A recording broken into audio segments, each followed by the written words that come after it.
xandira diretta propju minn Ajnsilem Għawdex jiena lil ospiteri flimkien ma' Lorien Camilleri. Nilqawkom għal din ix-xandira tal-pellegrinaġġ fil-Ġublew tat-Tama, il-pellegrinaġġ bil-Kruċifiss Mirakolus ta' Ġiżu fid-Djoċesi tagħna ta' Għawdex illum il-Ħadd 9 ta' Marzu 2025. Aħna huwa ta' pjaċir tagħna li ser tinaqdu magħna għal din ix-xandira diretta propju minn hawnhekk mill-pjazza tas-Santwarju tal-Madonna ta' Loreto ġewwa Ajnsilem, però wkoll qegħdin nistennew bħalkom il-wasla tal-Kurċifiss Mirakolus ta' Ġiesu li ser jinġab mill-Knisja ta' Sant'Antnin ta' Ajnsilem għal hawnhekk pellegrinaġġ penitenzjali nistgħu nsejħulu hekk, pellegrinaġġ f'din is-sena ġubilari, din is-sena ta' Tama. U minkejja l-immaġni ta' Ġesu mejjed mitluq diġà u xek fit-telqa tal-mewt bid-dem ħireġ mill-kustat u ilma ħerġin mill-kustat imqaddes tiegħu, però xorta inħarsu lejh u jqanqal din it-tama kbira għaliex ma jiqafx kollox bil-mewt, ma jiqafx kollox fuq dan il-salib, fuq dan il-kurċifiss. Imma mbagħad ikun hemm it-tama tal-qawmien, it-tama tal-Eid u xek. U hekk iridu wkoll nagħmlu din il-mixja tagħna, dan il-pellegrinaġġ tagħna ukoll f'din il-mixja tar-Randan tas-sena 2025. Hemm folla kbira qed tistenna l-ħruġ tal-Kurċifiss Mirakolus minn ġewwa l-Knisja ta' Sant'Antnin biex takkumpanja il-mixja tiegħu fostna sa pjazza prinċipali ta' Ajnsilem.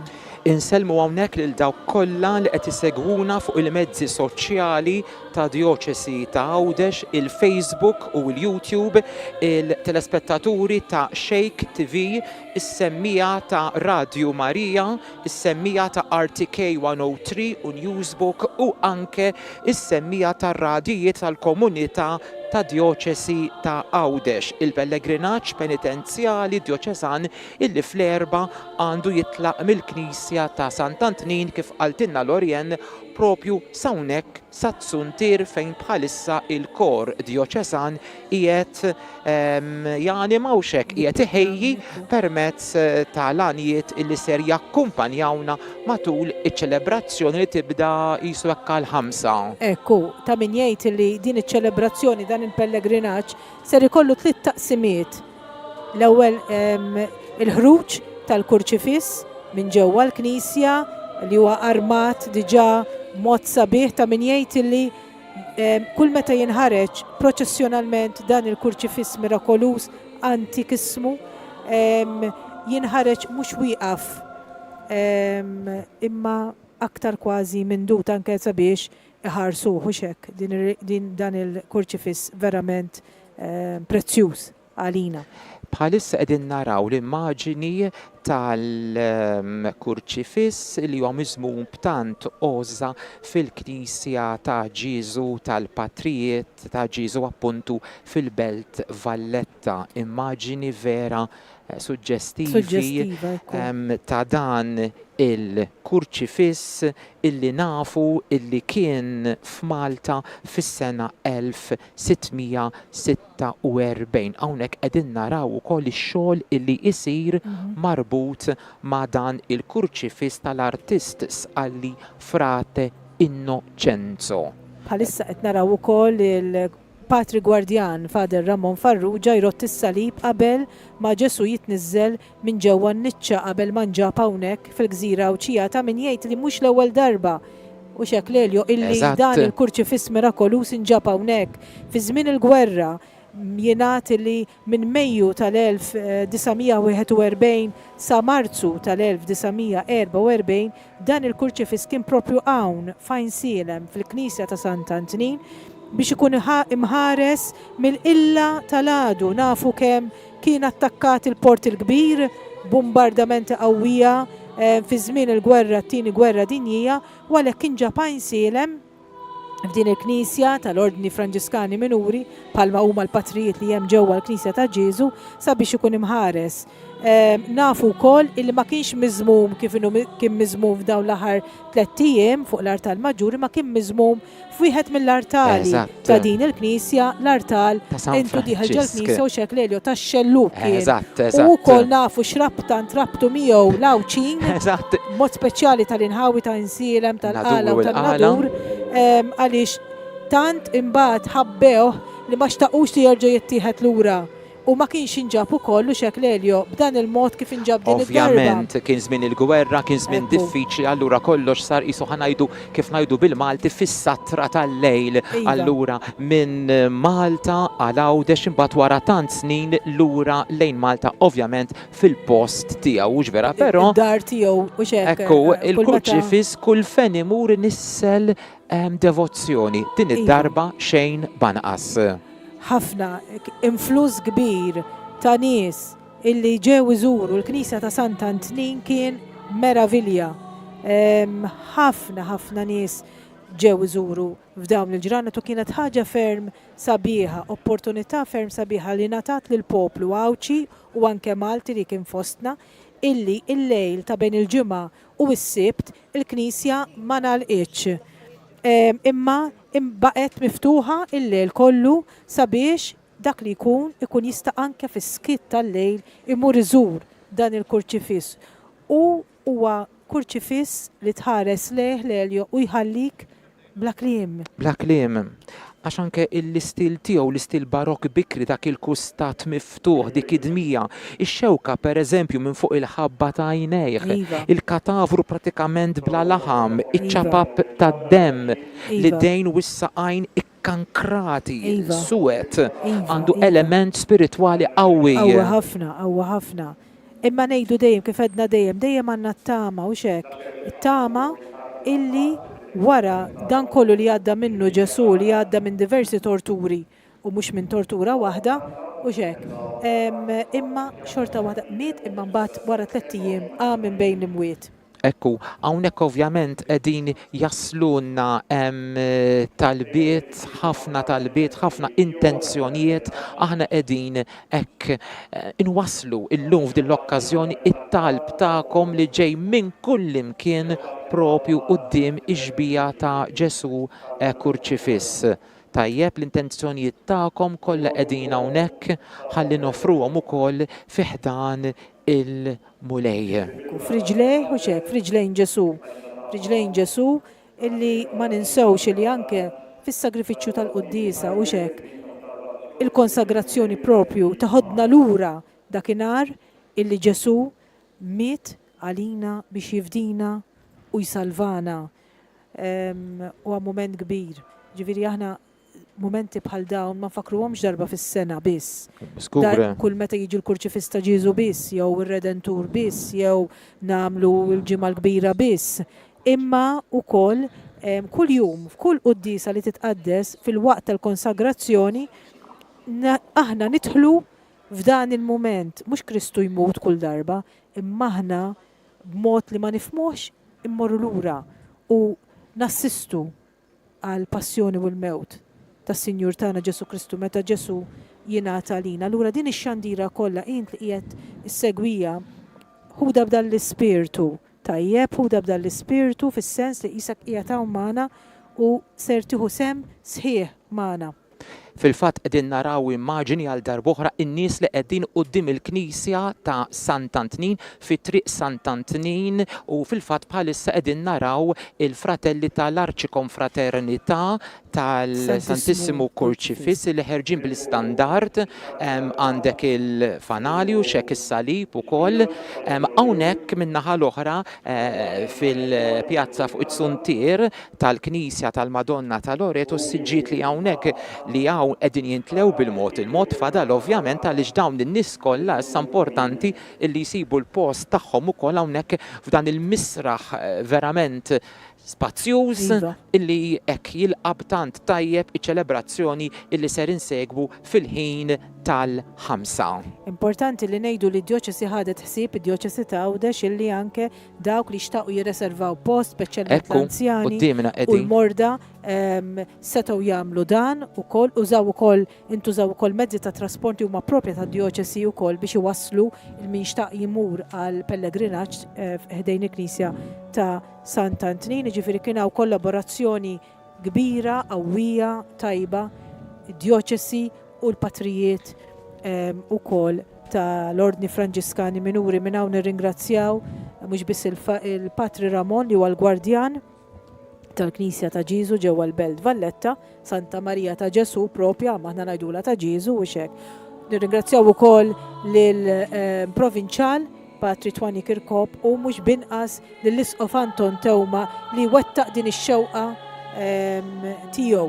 Nirringrazzjaw illi ġabilna din il-grazzja fostna nista' dawn in-nies dawn il-kollaboraturi kollha hemm teams ta' nies u xek.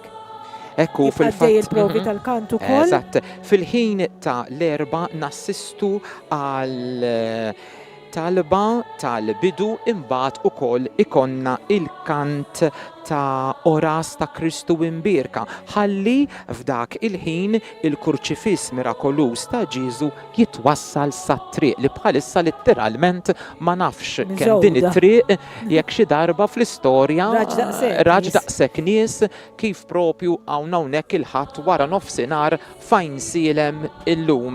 Ekku, u kif edna aktar kmieni din iċ-ċelebrazzjoni fiha 3 taqsimiet mela l-bidu tal-pellegrinaġġ fejn ukoll ser ikun hemm kif qalilna Lelio talbu l-kant, imbagħad jibda l-pellegrinaġġ li huwa t-tieni parti li wkoll ser ikun hemm diversi qari, diversi kant u talb f'dan il-waqt, imbagħad it-tielet parti li hija ċelebrazzjoni tal-kelma u wkoll katekezi minn Patri Gwardjan tal-Kunvent ta' Sant'Antnin tal-Knisja ta' Sant'Antnin ta' Insielem huwa Patri Marcello Girlando li ser jagħmel ukoll katekezi pritka ukoll dwar is-salib imqaddes.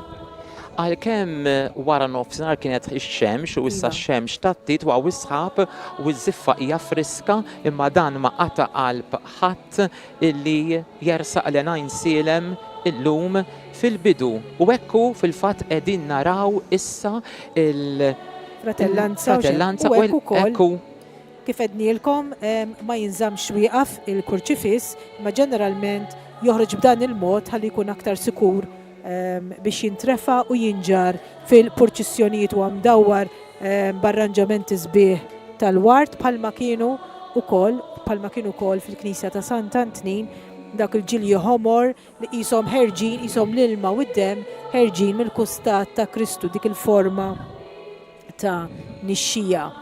Ma nafx jekk fil-fatt ingħatax it-talba min-naħa tal-Knisja ta' Sant'Antnin, it-talba li għandna miktuba hawnhekk għax hawnhekk għandna d-dettalji kollha grazzi għall organizzaturi li tawna propju dak kollu illi ser isseħħ illum.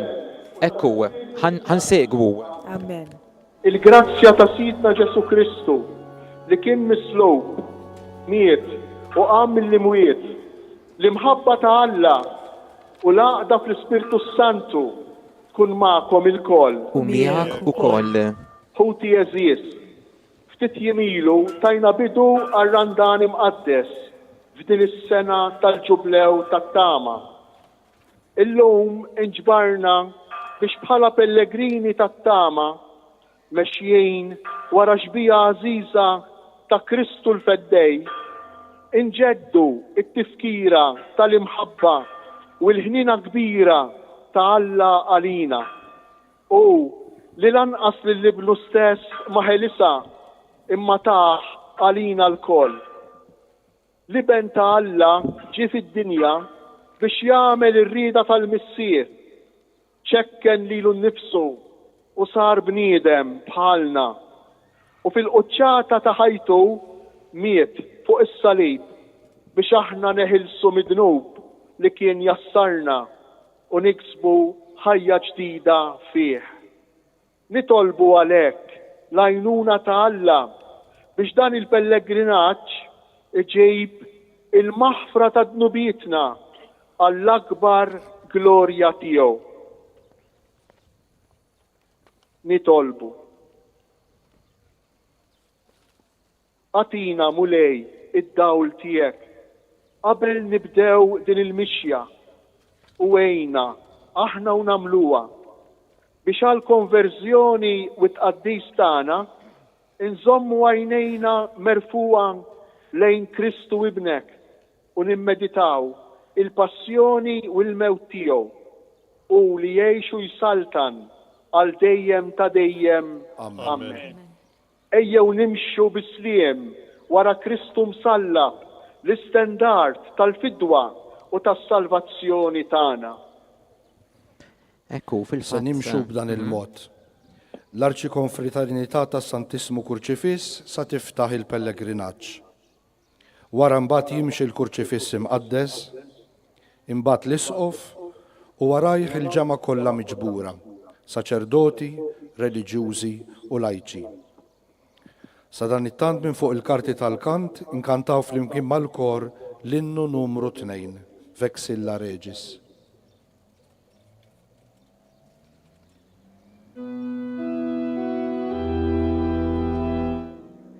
Fil-waqt li għaddej il-kant, ek nejdu din it-talba sabiħa fl-imkien Slim għalik o salib ta' matana, taħtek nersqu bit-talb f'dan iż-żmien.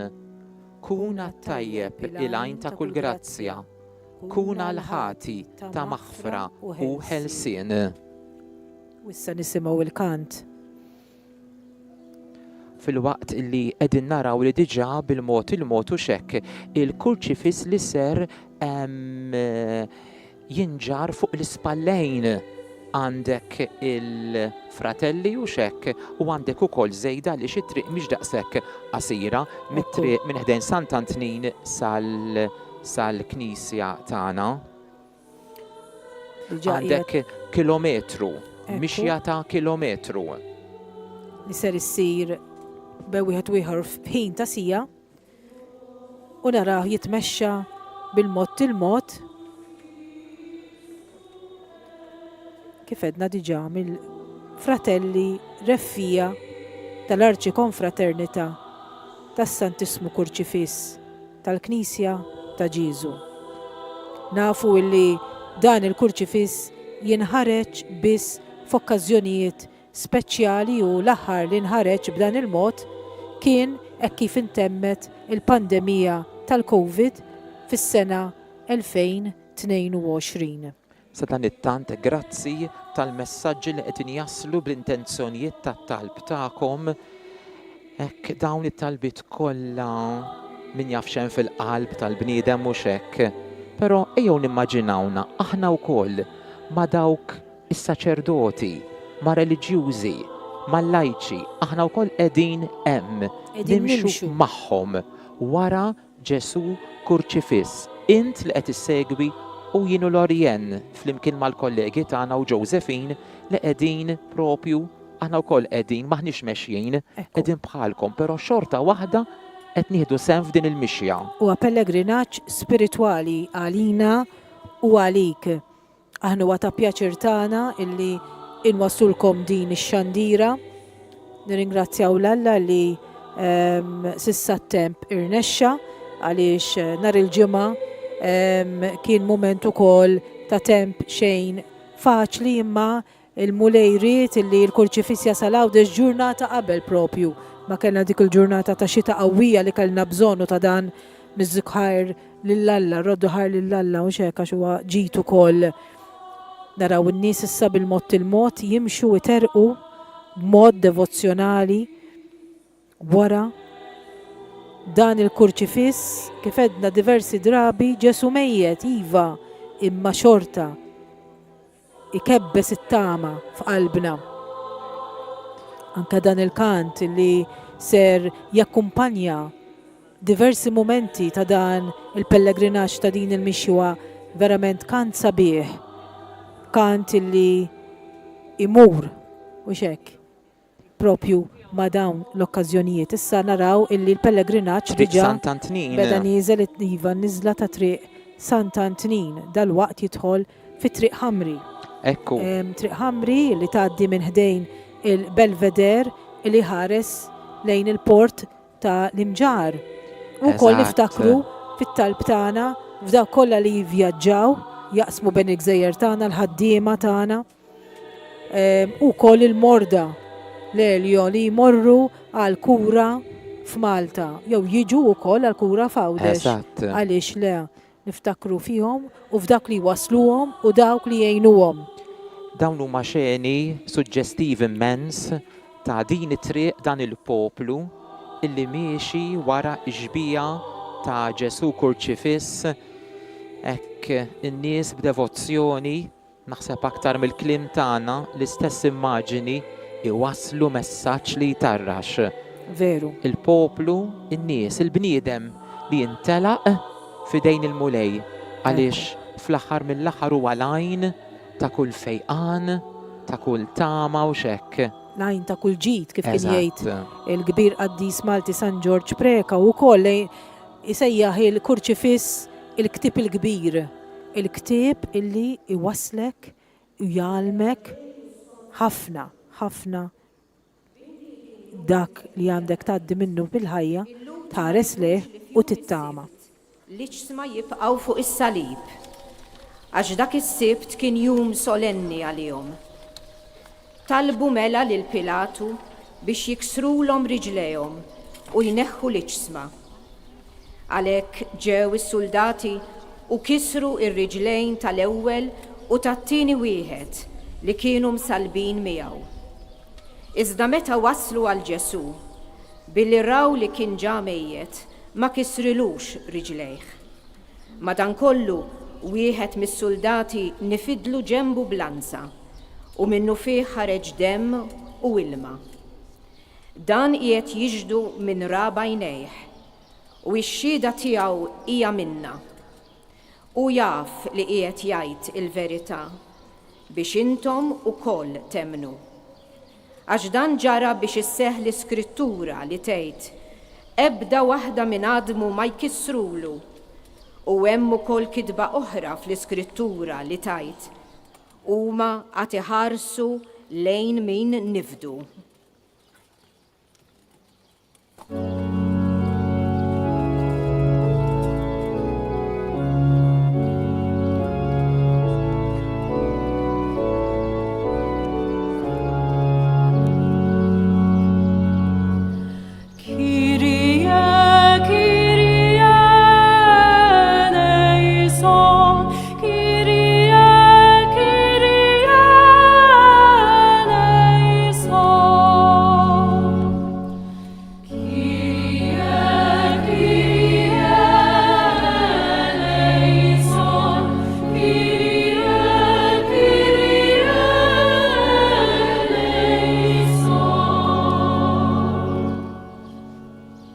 Salib ta' Kristu, simbolu tal-imħabba divina u tal-inġustizzja umana. Ikona tal-ola sagrifiċċju għall-imħabba tagħna u tal-ikbar egoizmu frott il-bluwa. Strument ta' mewt u triq tal-qawmien.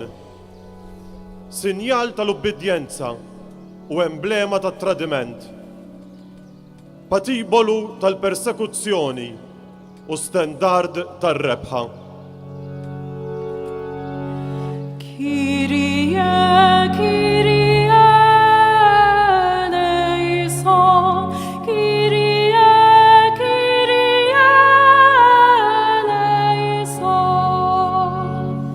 Kyrie, Kyrie eleison, Kyrie, Kyrie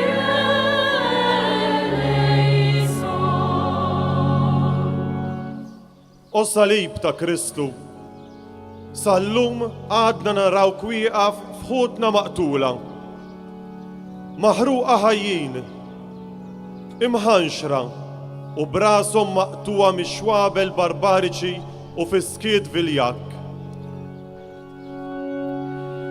Kyrie, Kyrie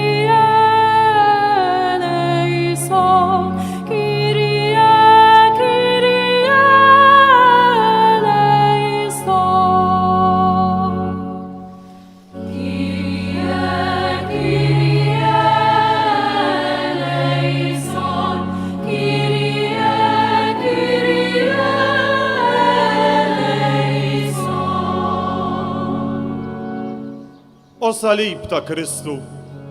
Sallum għadna narawk fl-uċuħ ta' tfal, tan-nisa u tal-persuni imxejna u imbeżżejn li jaħarbu mill-gwerer u mill-vjolenza u spiss ma wiċċhom isibu biss il-mewt u tant pilati bidejhom maħsula. Kyrie, Kyrie eleison, Kyrie, Kyrie eleison. Kyrie, Kyrie eleison, Kyrie, Kyrie eleison.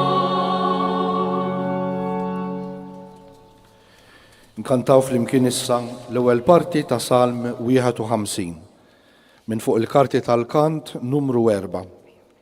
Vers jitkanta mill-kantur u l-vers liħor inkantawh fl-imkien mal-kor.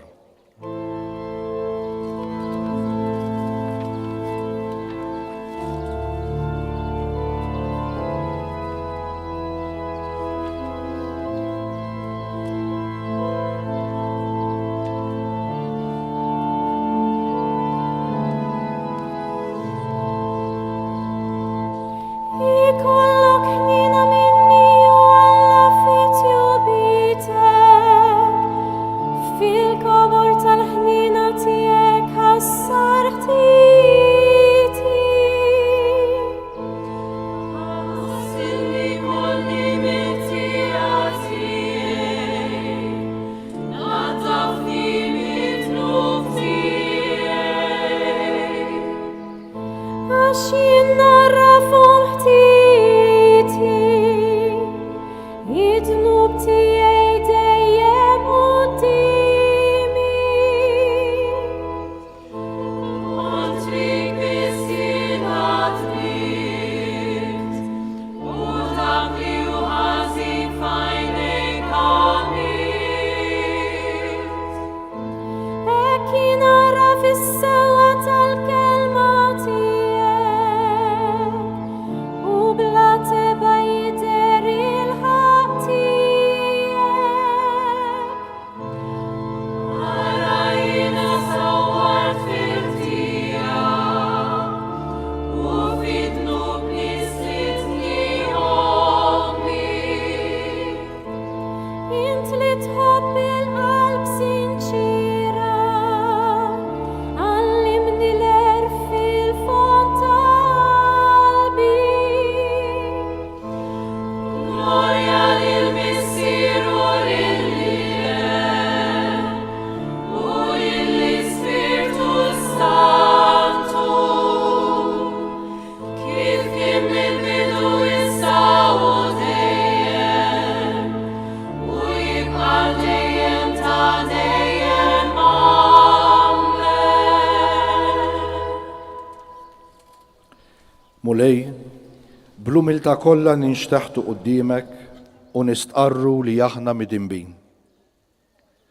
Fit-tieba u l-ħnina tiegħek għala għajnejk għal ħtijitna u għatina il-maħfra u islim. Bi Kristu Sidna. Amen.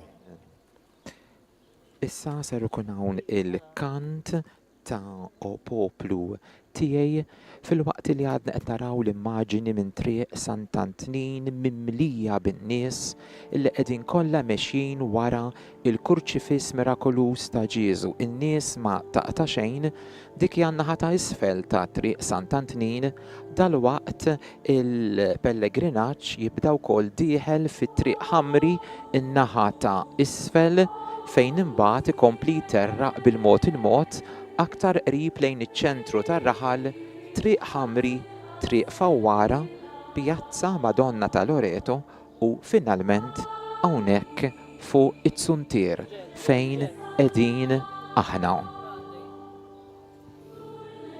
Verament xeni impressjonanti tal-pellegrini li qegħdin jimxu wara l-immaġni tal-Kurċifiss Mirakolus. Naraw ukoll il-fratelli tal-Arċikonfraternita tas-Santismu Kurċifiss ta' Ġiesu illi mexxin issa fit-l-aħħar parti ta' triq Sant'Antnin. Però ta' min jgħid li ħdejn il-Knisja ta' Sant'Antnin, il-parti ta' triq Sant'Antnin, il-parti ta' fuq, għadha miżewda bin-nies. Jiġifieri qegħdin nistennew ħafna pellegrini li ser jaslu hawnhekk ġewwa l-pjazza tas-Santwarju tal-Madonna ta' Loreto. U qegħdin naraw ukoll in-nies mal-ġnub ta' triq ukoll, ġifieri mhux biss Iva, in-nies li qed jimxu. jakkumpanjaw u li fadal hawnhekk propju, però in-nies li verament għal darb'oħra jew għal din id-darba ħanejdu hekk ikkonkorrew tant biħġarhom mhux biss matul il-jiem illi fih il-Kurċifiss kien espost fil-Knisja ta' Sant'Antnin tal-Patrijiet ħbib tagħna hawnhekk f'Ajnsilem, imma anke propju llum il-qofol ta' din li insejħula ċelebrazzjoni. Kemm hija Hawnhekk immaġni suġġestiva ħafna sabiħa immens, tara immensa. Ġesu Kurċifiss jimxi fit-triqat tagħna. Nazzarda ngħid Lelio Din illi hija- qatt ma rajna pellegrinaġġ daqshekk parteċipanti fih u ċelebrazzjoni wkoll daqskemm qed naraw illum. Eżatt. Ara l-parti ta' fuq ta' triq Sant'Antnin għadhom bin-nies nieżlin bil-mod il-mod iterqu wara il-Kurċifiss. Kif edna hekk waslu it-talb tagħkom anke f'qalbkom u l-mulej jaf dak li hemm f'qalbkom u jismakom żgur u jagħtikom mhux bil-fors dak li titolbu għax forsi ma jkunx ta' ġita lina, imma jagħtina dak li verament huwa ta' ġita lina li verament neħtieġu. U minn hawn ukoll permezz ta' din ix-xandira nawguraw lilek u lill-eżistijek Randan Qaddis illi wassal għal-lejt il-kbir. Iva, fil-fatt hawnhekk il-Kurċifiss dal-waqt jilwi issa kif edna minn triq Sant'Antnin għal triq ħamri. Anke fil-pellegrinaġġ għandna l-patrijiet tal-komunità hawnhekk ta' Ajnsilem, l-arċipriet, l-viċi Father Joe Cardona, li s-saċerdoti Father Gabriel kollha qegħdin jieħdu sem flimkien ma' għad kbir ta' saċerdoti oħrajn reliġjużi li jservu xekk il-poplu Talla fi dioċesi tagħna Tawdex u ma neskludix li għandna wkoll Maltin illi inaqdu magħna wkoll lajċi għaw żgur għaliex ġbajt niltaqa' ma' Maltin u jiġu jisellmulna hawnhekk fil-dik tagħna, però huwa pellegrinaġġ vera speċjali. Ħuti, aħsbu bħalma kien jaħseb Kristu Ġesu. U li jgħat li kellu n-natura ta' Alla ma għadx ifittex tiegħu li ju daqsalla. Iżda xejjen lilu nnifsu billi ħan natura tal-sir. Sar jixbaħ lill-bnedmin u der minn barra bħala bniedem. ċekken lilu nnifsu billi jobda sal-mewt, anzi sal-mewt tas-salib. Għalhekk Alla u l-liħsa smewiet u żejnu bl-isem li ju fuq kull isem. Biex fl-isem ta' Ġesu, fis-sema, fl-art u f'qiegħ l-art, il-ħlejjaq kollha jinżlu għarkubtejhom u kull il-sin jistqar Ġesu Kristu u l-mulej għal-glorja ta' Alla l-Missier. Minn fuq il-karti tal-kant, nkantaw fl-imkien bħala responsorju għall-invokazzjonijiet li ġejjin Jesus Remember Me, numru 3.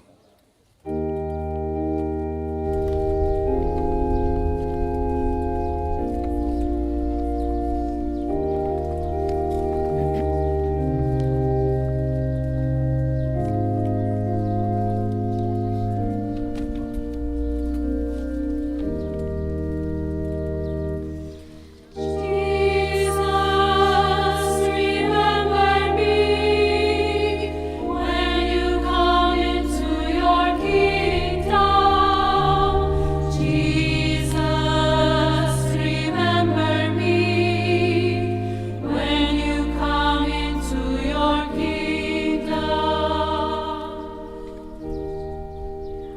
salib ta' Kristu. Sallum għadna narawk f'dawk li qisu ruħhom mal-min tal-ittra, imma mhux tal-ispirtu, tal-mewt u mhux tal-ħajja, li flok jalmu il-ħnina u l-ħajja jeddu bil-kastik u l-mewt u jikkundannaw lil-ġust. Jesus, remember me when you come into your kingdom. Jesus, remember me when you come into your kingdom. O salib ta' Kristu, sallum għadna narawk fil-ministri infidili li flok jinżaw mill-ambizzjonijiet tagħhom ta' din id-dinja, ineżżaw saħansitra lill-innoċenti mid-dinjità tagħhom. Jesus, remember me when you come into your kingdom. Jesus, remember me when you come into your kingdom. O salib ta' Kristu, sallum għadna narawk fil-qlub ibsa ta' dawk li mill-kumdità ta' darhom jiġġudikaw lill-oħrajn. Qlub li lesti biex jikkundannawhom saħansitra għat-tħaġġir, bla qatt jintebħu bid-dnubiet u l-ħtijiet tagħhom stess. Jesus, remember me when you come into your kingdom. Jesus, remember me when you come into your kingdom. O salib ta' Kristu, sallum għadna narawk fil-fundamentalisti u fit-terrorizmu tas segwaċi ta' xi reliġjon li jipprofanaw isem Alla u jinqdew bih biex jiġġustifikaw violenza bla qis. Jesus, remember me when you come into your kingdom. Jesus, remember me when you come into your kingdom. Nkomplu nitolbu permezz tas-Salm 51 minn fuq il-karti tal-kant inkantaw numru 5, vers il-kantur u vers inkantawh flimkien.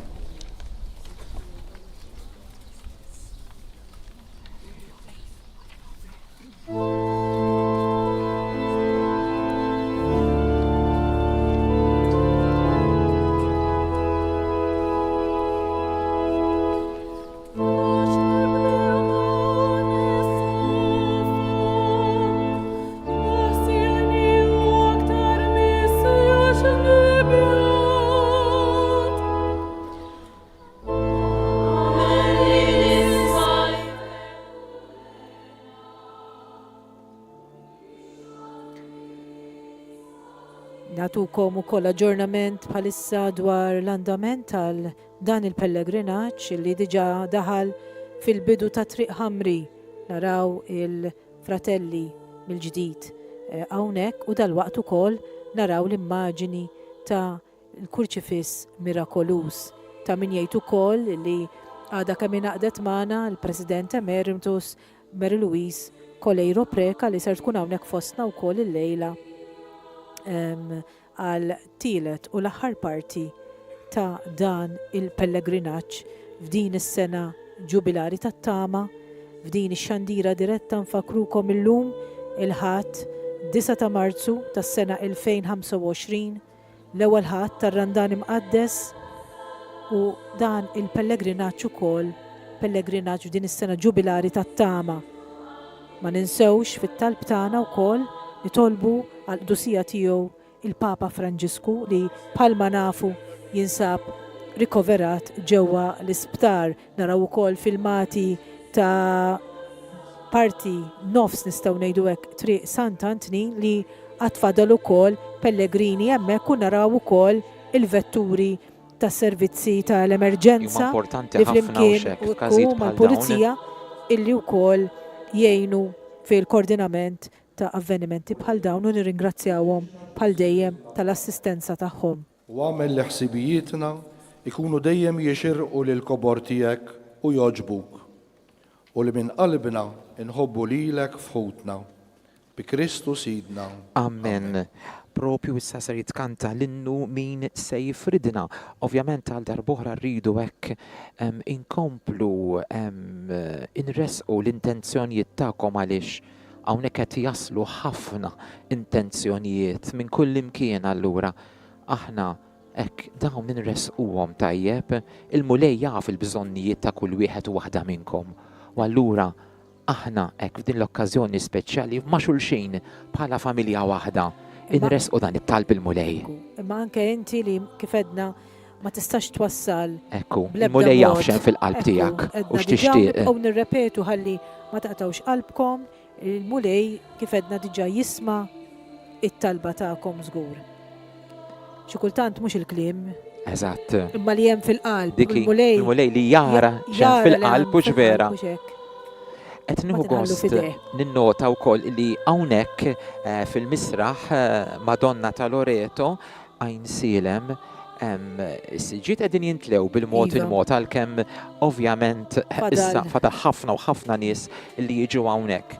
Qed ninnota familji żgħar bit-tfal xkejknin kemm hu sabiħ li l-familji żgħażagħ tagħna wkoll iħossu dan il-bżonn li jinġabru madwar Ġesu u kien hemm ħafna wkoll familji żgħażagħ bit-tfal illi matul dawn il-jiem sabu dak l-ispazju, dak il-ftit ħin biex imorru fil-Knisja ta' Sant Antnin u hemmhekk iqattaw ftit ħin fit-talb għaliex familja li titlob flimkien tibqa' maquda flimkien.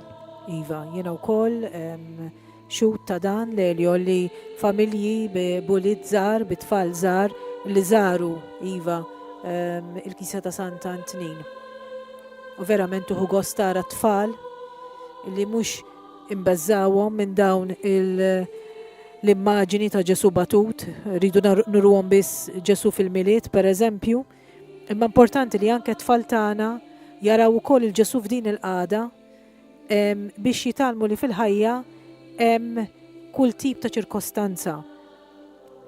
Is-sabiħ u hemm l-ikraħ u dik hija l-ħajja u x'hekk. F'dak iż-żmien Ġesu sejjaħ lid-dixxipli tiegħu u qalilhom: Tafu intom dawk in-nies li l-bnedmin jgħodduhom bħala kapijiet tal-pagani, jaħkmu fuqhom u l-gbarat tagħhom iħaddmu is-seta tagħhom fuqhom. Fostkom m'għandux ikun hekk, imma min irid ikun kbir fostkom għandu jkun għaddej tagħkom. U min irid ikun l-ewwel fostkom għandu joqgħod il-sir ta' kulħadd. Għax hekk ukoll bin il-bniedem u ma ġiex biex ikun moqdi imma biex jaqdi u biex jagħti ħajtu b'fidwa għall-kotra. Min numru 3 fuq il-karti tal-kant inwieġbu għal kull invokazzjoni aħfirli Ġesu għax jiena nqastek.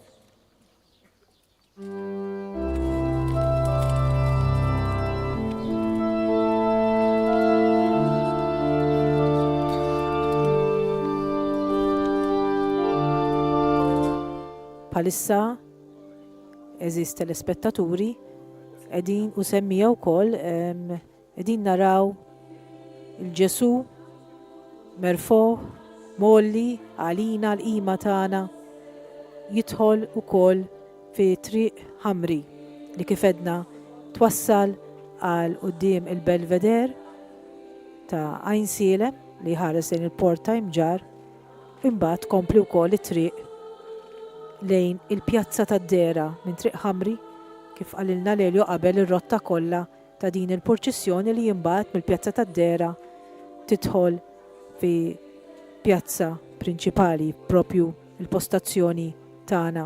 U hawnhekk triqja titwessa aktar allura aktar tara nies f'din il-parti u żgur illi matul it-triq hemm in-nies ukoll jistennew li forsi ma waslux sal-Knisja ta' Sant'Antinu qed jistennew il-wasla tal-pellegrinaġġ. Verament momenti sbieħ u xeni emozjonanti ħafna. Għalina u għalik li qed issegwi din ix-xandira. U nisimgħu dawn l-invokazzjonijiet li huma propju dedikati għal Papa Franġisku.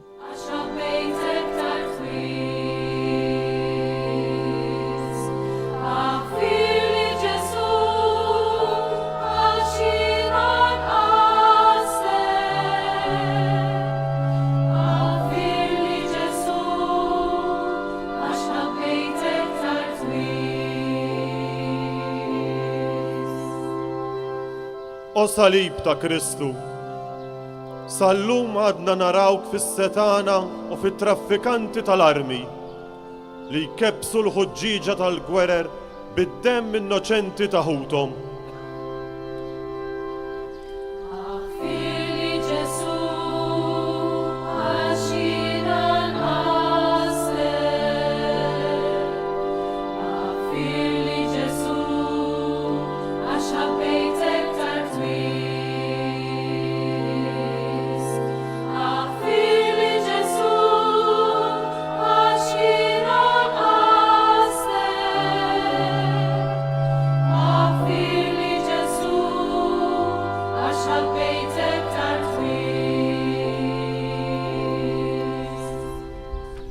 O salib ta' Kristu, sallum għadna narawk fit-tradituri li għal 30 biċċa tal-fidda lesti li jagħtu lil ħaddieħor għal-mewt.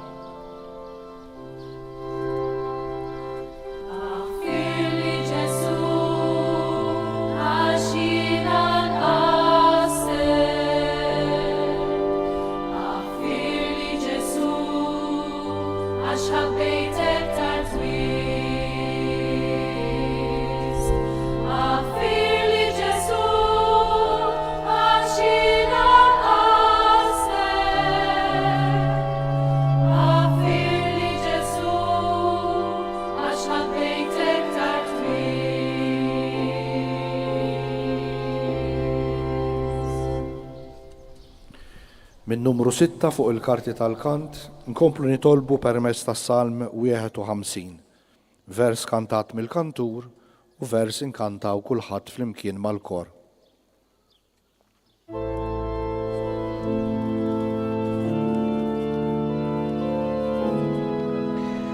Xmara ta' nies kif qed tissuġġerixxi Jacqueline, waħda minn nies importanti ħafna f'din ix-xandira, kieku Mawxi u John Paul ċefaj kieku ma nistawx nagħmlu xandira bħal din tal-lum.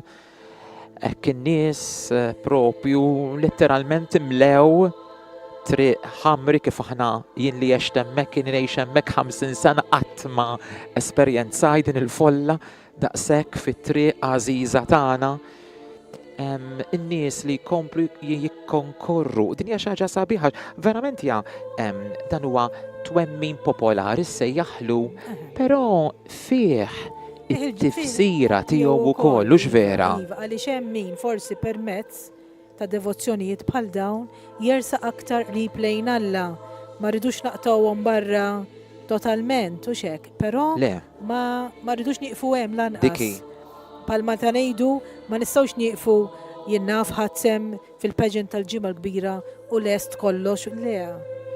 Irridu niftakru wkoll illi dak iż-żmien partikolari, mod speċjali, tridu tal-għid u xek, jibda ħamis ix-xirka, ikompli l-ġimgħa l-kbira u jintemm sibt il-għid xi fisser? Qisu biex b'termini sempliċi li kif naf nispjegawhom jien, qisha l-qudiesa bdiet il-ħamis ix-xirka, tkompli l-ġimgħa l-kbira, fil-fatt il-ġimgħa l-kbira lanqas ir-rat tas-salib ma jkun hemm, imma ċelebrazzjoni tal-kelma, adorazzjoni tas-salib u tqarbin, laqas konsagrazzjoni ma ssir u ma jgħidx immorru fil-paċi ta' Kristu fit-tmiem ta' ċelebrazzjoni tal-ġimgħa l-kbira. Imbagħad inkomplu sibt il-għid bil-mixela, imbagħad it-berik tal-blandun, eċċetera, s-seba' qari. Ma noqogħdux ngħidu dak funzjonijiet twal u nixba' biex verament niċċelebraw il-mewt u l-qawmin ta' Sidna Ġesu Kristu, irridu nieħdu sem bisħieħ u ma nieqfux fil-ġimgħa l-kbira. Sewwa, imma inkomplu u nieħdu sem fil-velja ta' Sibt Lejt. Allura dejjem induru lejli tax qed ninnota li kull darba li nitkellmu b'dan il-mod dejjem hemm it-tama. Qegħdin fis-sena tat-tama, Papa Franġisku xtaq li n-nies id-dinja tanti għaddejja minn persekuzzjonijiet u diversi anzi ħafna negattività nistgħu ngħidu hekk. Allura il-Papa rid iniedi din is-sena ġubilari tat-tama tajjeb ukoll kien imiss li jkollna sena ġubilari għaliex fil-25 sena mill-aħħar wieħed apparti dak straordinarju li kien tal-ħnina. Imma l-Papa rid jerġa' iqawwi t-tama fil-bniedem. Ma nafx dan il-klim f'qir tiegħi jasal x'tajjeb, imma dak li ried isaħħaħ it-tama fil-bniedem, jerġa' jqajjem it-tama. U kull darba li nsemmu dal-affarijiet huma marbuta wkoll ma dan iż-żmien qaddis tas-sena, hekk it-tama tibda waħedha tibda ħirġa' u hekk x'in titkellem dan il-mod. Allura għandna lejn xi inħarsu, għandna Kristu mejjed, Kristu ħaj. Tajjeb minkejja li fuq is-salib imma Kristu huwa ħaj, huwa dejjem fostna u dejjem magħna sakemm itul iż-żminijiet dik hija l-weda tiegħu. U l-weda li jagħmel Alla iżomma. Tajjeb, allura għandna din it-tama dejjem it-tama. U aħna wkoll nittamaw li il-mulej jgħin il-Papa Franġisku f'dak illi jeħtieġ f'dan il-moment. U dan l-innu sabiħ neżżajt mill-ġmiel u l-majestà.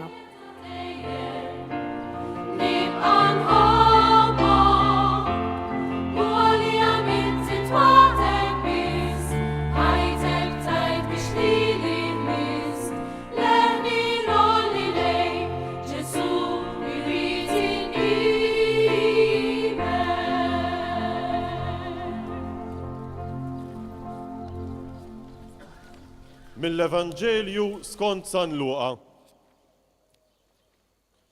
Darba Ġesu qal lil kulħadd: jekk xi ħadd irid jiġi warajja, għandu jiġħad lilu nnifsu, jerfa' salibu kuljum u jimxi warajja.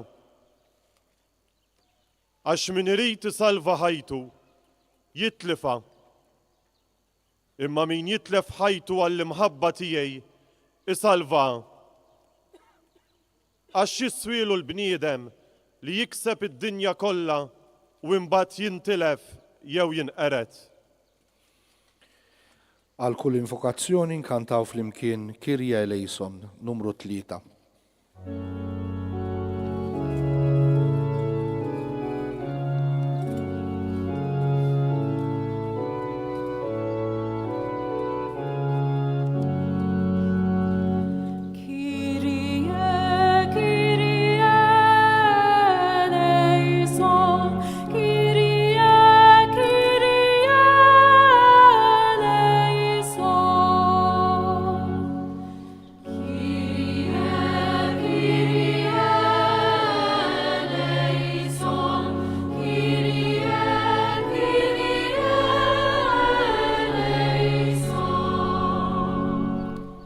O salib ta' Kristu, sallum għadna narawk fil-ħallelin u fil-korrotti, li flok iħarsu l-ġid komuni u l-etika, ibijaw ruhom fis-suq imsejken tal-immoralità. Kyrie, Kyrie eleison, Kyrie, Kyrie eleison.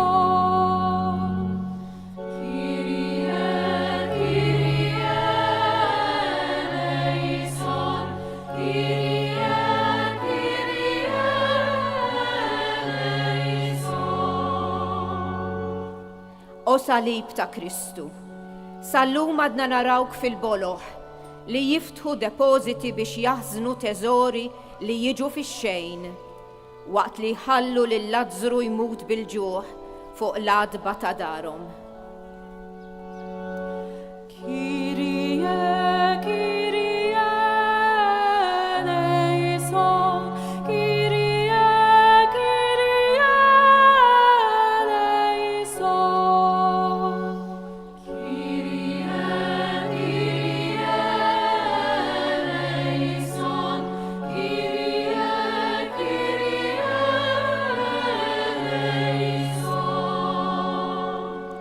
O salib ta' Kristu, sallum għadna narawk fil-qerrieda tad-dar komuni tagħna li b'egoizmu qed jirvinaw il-futur tal-ġenerazzjonijiet li ġejjin.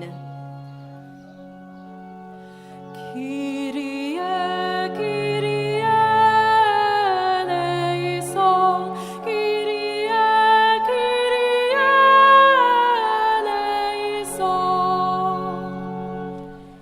Kyrie, Kyrie eleison, Kyrie, Kyrie eleison. O salib ta' Kristu, sallum għadna narawk fl-anzjani abbandonati mill-istess raba tagħhom, fil-persuni b'diżabilità u fit-tfal bil-ġuħ u mormija mis-soċjetà egoista u ipokrita tagħna. Kyrie, Kyrie eleison, Kyrie, Kyrie eleison. Kyrie, Kyrie eleison, Kyrie, Kyrie eleison. O salib ta' Kristu, sallum għadna narawk fil-Mediterran tagħna u fil-Baħar Eġew li saru ċimiterju blaqiħ, ġbija tal-kuxjenza insensibbli u rieqda tagħna. Kyrie, Kyrie eleison, Kyrie, Kyrie eleison. Kyrie, Kyrie eleison, Kyrie, Kyrie eleison. Min numru 7 nkantaw issa l-ewwel parti ta' Salm 38.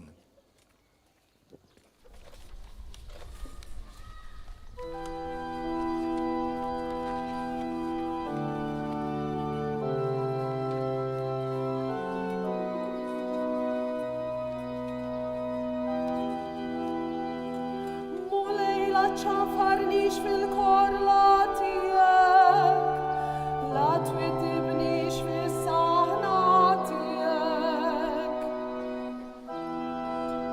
Għax il-leġeġ tijek taħlu fija, u idek tafasuni. Xej musħif ġismi minħabba l-għadab tijek, memx saħħa fatmi minħabba ħtieti.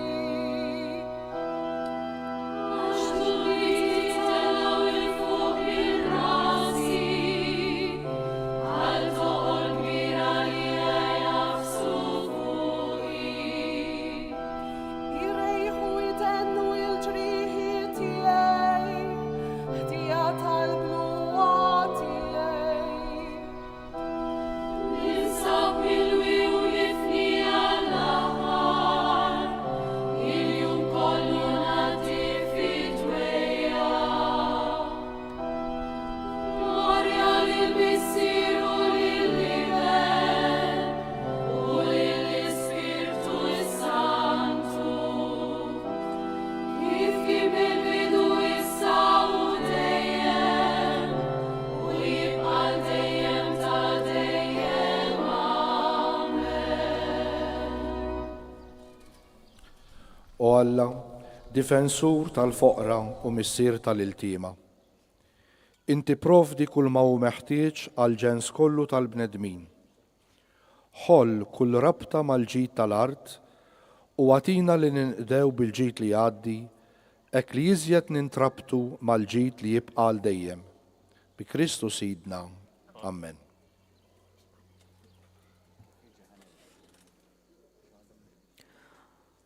U hekk kif ser nisimgħu l-innu sabiħ kolni kemm jien infakrukom li din hija xandira diretta mill-pellegrinaġġ bil-kurċifiss mirakolus ta' Ġiesu il-pellegrinaġġ li telaq fl-erba mill-Knisja ta' Sant Antonin, għadda minn triq Sant Antonin, għaddej bħalissa minn triq Ħamri, dal-waqt jasal fil-pjazza tad-Dera. Imbagħad jitla sal-pjazza prinċipali tas-Santwarju tal-Madonna tal-Loreto ġewwa Insila Mawdex illum il-Ħadd 9 ta' Marzu tas-sena 2025, l-ewwel ħadd tar-Randan imqaddes din is-sena ġubilari tat-tama. Aħna minn ħina l-ieħor ikollna nagħmlu interventi anke fuq il-kant peress illi hemm min mhux qed jara l-viżiv. Allura nikkummentaw minħabba dawk li qegħdin jisimgħu biss bir-radju sabiex ikunu jafu x'ikun qed iseħħ mhux biex aħna nitkellmu, ġast biex nitkellmu imma sabiex nispjegaw lil dawk li m'għandhomx viżiv bħalissa la qed isegwu Facebook u lanqas televiżjoni biex ikunu jistgħu jkunu jafu x'qed iseħħ f'dan il-mument. Tajjeb. Żgur il-pellegrinaġġ qiegħed fi triq Ħamri li bil-mod il-mod jersaq lejn fejn il-playing field li bħalissa qed ikun hemm ristrutturar ekku fil-fatt l-immaġini propju minn triq il-Ħamri ġifieri bil-mod il-mod illi il-pellegrinaġġ qed joqrob dejjem aktar. Iva, naraw l-istandard fell-iskola il-qadima tat-triq il-Ħamri. Ekku, naraw l-istandard tal-Arċikonfraternità tas-Santismu Kurċifiss illi imexxi din il-purċissjoni akkumpanjat kif għadna fil-bidu ta' din ix-xandira minn żewġ fanali wkoll mill-Kurċifiss huma wkoll dawn il-fratelli ta' din l-Arċikonfraternità illi jerfgħu fuq spallejhom din l-immaġini mirakoluża ta' Ġesu Kurċifiss, Ġesu mejjed. Ma nstab fommu. Meta qajruh ma weġibx bit-tajjir. Meta bata ma eddiċ imma ħalla fidejn l-imħallef ġust. U tabba bidnubietna sa fuq is-salib biex aħna immutu għad-dnubiet u ngħixu għall-ġustizzja. Bil-ġrieħi tiegħu intom fiqtu, intom kontu bħal naċ mitlufa, imma issa erġajtu lura għand ir-raj u l-assis ta' ruħkom. Għal kull invokazzjoni nkantaw minn numru 3 Jesus Remember Me.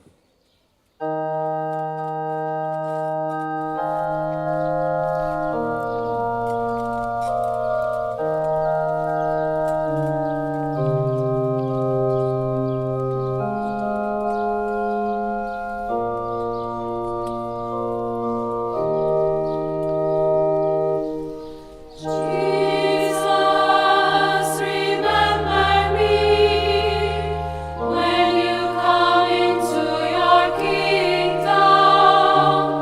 Jesus, remember me when you come into your kingdom. O salib ta' Kristu, ġbija tal-imħabba bla tarf u triq tal-qawmien. Sallum għadna nilmħuk fil-persuni twajba u ġusti li jagħmlu l-ġid bla ma jfittxu applawsi jew l-ammirazzjoni tal-oħrajn.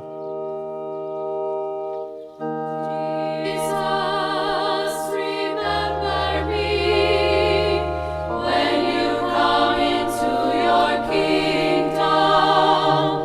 Jesus, remember me when you come into your kingdom. O salib ta' Kristu, sallum għadna nilmħuk fil-ministri fidili u umli li jdawlu id-dalma ta' ħajjitna b'xemat li min jeddhom u b'xejn jikkunsmaw biex idawlu il-ħajja tal-iċken fost iċkejknin. Jesus, remember me when you come into your kingdom. Jesus, remember me when you come into your kingdom. O salib ta' Kristu, sallum għadna nilmħuk fl-uċuħ tas-sorijiet u tal-konsagrati, is-Samaritani it-tajba, li jħallu kollox warajhom biex idewwu fis-skiet evanġeliku il-ġrieħi tal-faqar u tal-inġustizzja. Jesus, remember me when you come into your kingdom. Jesus, remember me when you come into your kingdom. O salib ta' Kristu, sal-lum għadna l-mħuk f'dawk li juru l-ħniena, għax isibu fil-ħniena l-ola espressjoni tal-ġustizzja u tal-fidi.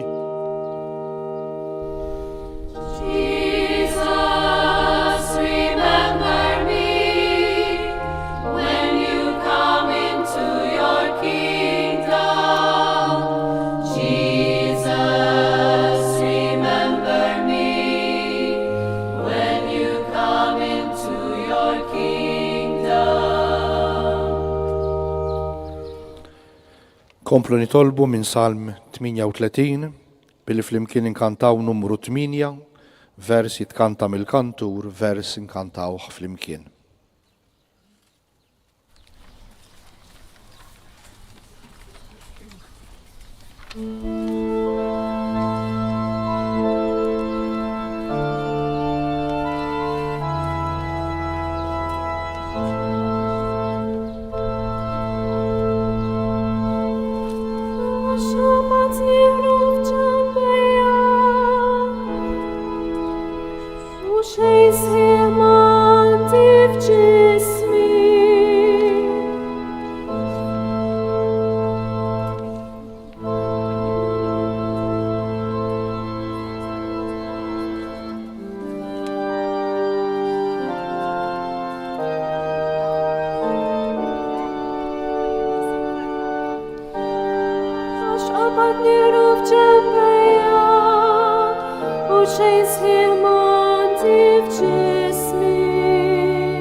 O Alla, difensur tal-foqra u missier tal-iltima, int tipprovdi kull ma hu meħtieġ għal ġens kollu tal-bnedmin.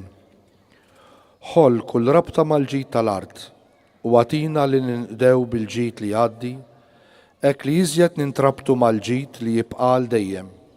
Bi Kristu Sidna. Amen.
bħalissa Ġesu kurċifiss għaddej propju mill-qalba ta' Triq Ħamri,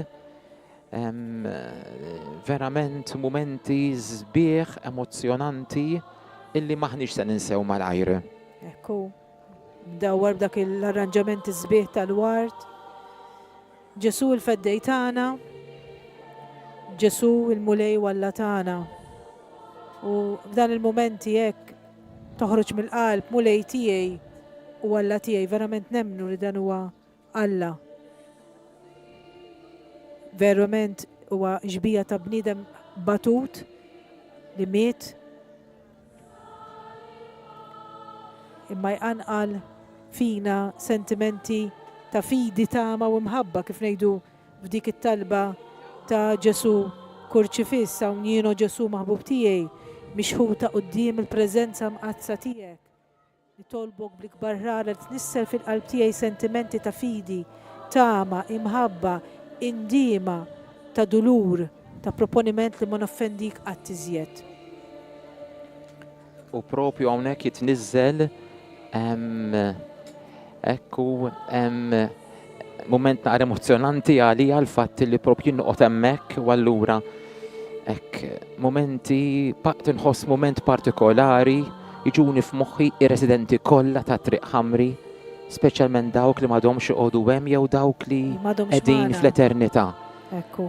Allura bħalissa f'moħħi u f'qalbi dawn in-nies għaddejjin kollha anke bl-intenzjonijiet tagħkom li il-ħin kollu deħlin hawnhekk xmara ta' messaġġi u intenzjonijiet. Nirringrazzjawkom tal-parteċipazzjoni tagħkom u kif edna diġà nerġgħu nirrepetu ħana nitkellmu għal raġuni li hemm min ma mhux qed jara l-viżiv imma qed jisma' biss. Allura verament hekk ngħaddu dawn il-kummenti tagħna f'dawn il-momenti partikolari f'din il-ġurnata tant qaddisa u għażiża u li ser tibqa' stampata f'moħħna u f'qalbna sakemm nibqgħu ħajjin. U li floklena li kellu quddiemu għata s-salib bla xejn ma qies lajb tiegħu. U issa qiegħed fuq in-naħħa tal-lemin ta' tron ta' Alla. Aħsbu mela fih li qatt għall-oppożizzjoni hekk kbira min-naħħa tal-midinbin biex ma tejjewx u ma taqtowx qalbkom. Għal kull invokazzjoni jinwieġbu issa bil-kant aħfir li Ġesu għax jiena nqastek. Numru 3.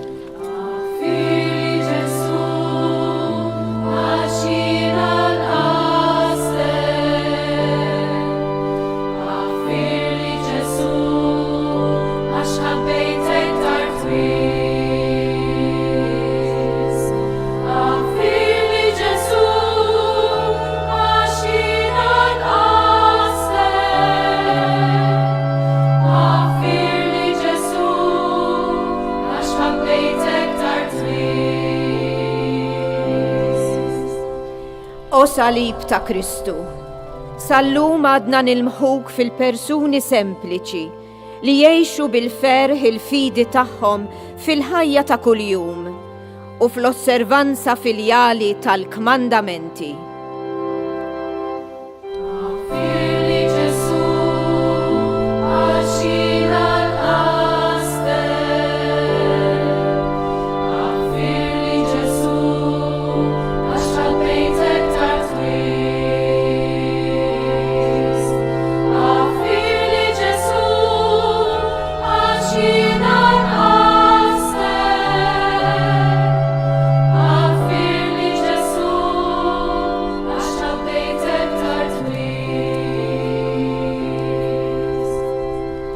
O salib ta' Kristu, sallum għadna nilmħuk fin-nidma li mill-iħnet tal-miżerja ta' dnubietom jafu jajtu. Mulej, ftakar fija meta tkun fis-saltna tiegħek.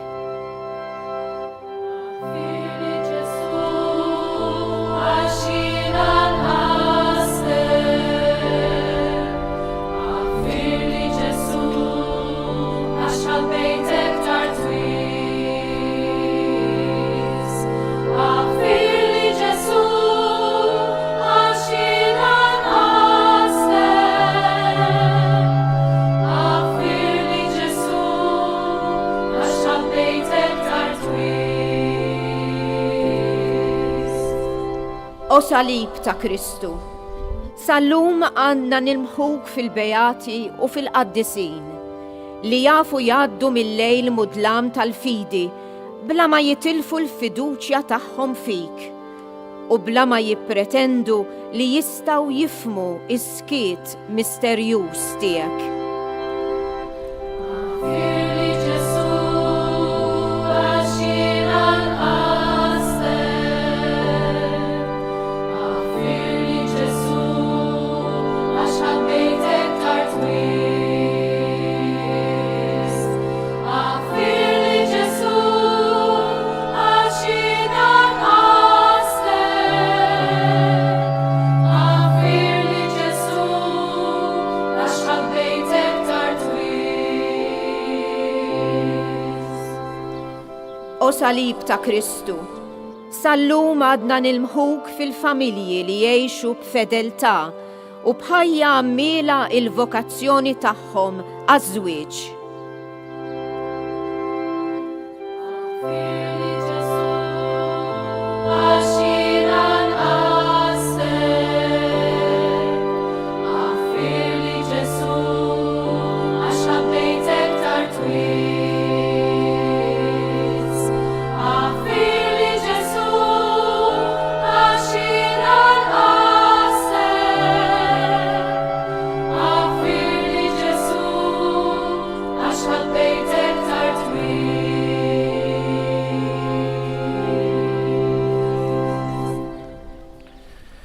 Nkomplu nitolbu permezz ta' silta oħra mis-Salm 38, numru 9.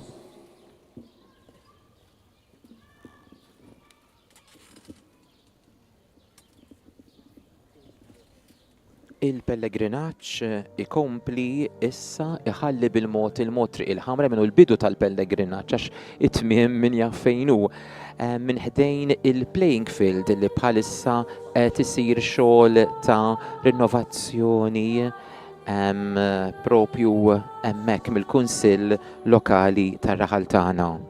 Ekku, jakkumpanjaw ukoll qed naraw fratelli ċkejknin l-Elio mal-Arċikonfraternita ta' Santismu Kurċifis propju It-tfal. in-naħa ta' qudiem u bil-konfratija bħal kbar, kollox bħal kbar, din naraw ħafna f'Malta, ħaġa sabiħa ħafna li trawem dawn it-tfal li jkomplu dak li bdew Importanti. ta' qabilhom ħafna. Importanti dan ifisser issa l-Elio li il-pellegrinaġġ verament qiegħed joqrob lejn Ħafna qed il-pjazza joqrob. tas-Santwarju dal-waqt ikun fostna Ġesu il-kurċifis mirakolus ta' Ġiżu. Hawnhekk jibqa' għaddej il-kant minn Salm numru 38.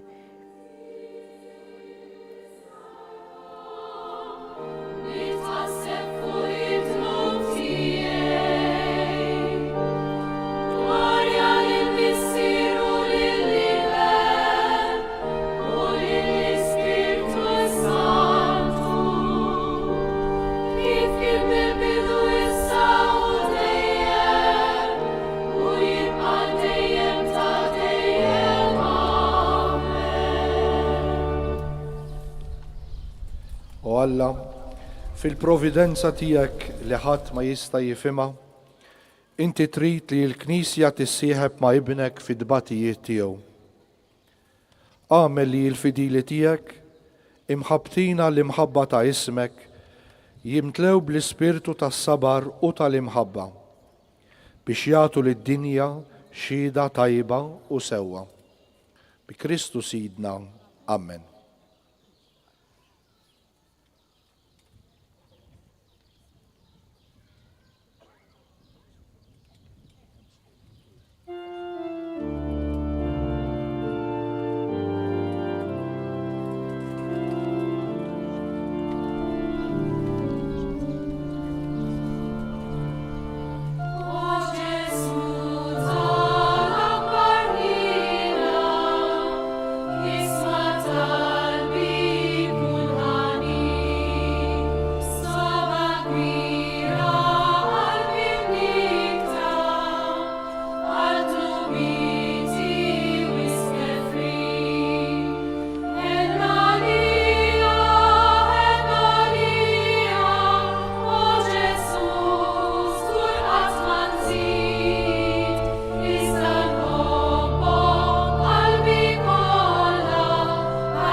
Mit-tieni ittra ta' San Pawl Apostlu lil Korintin.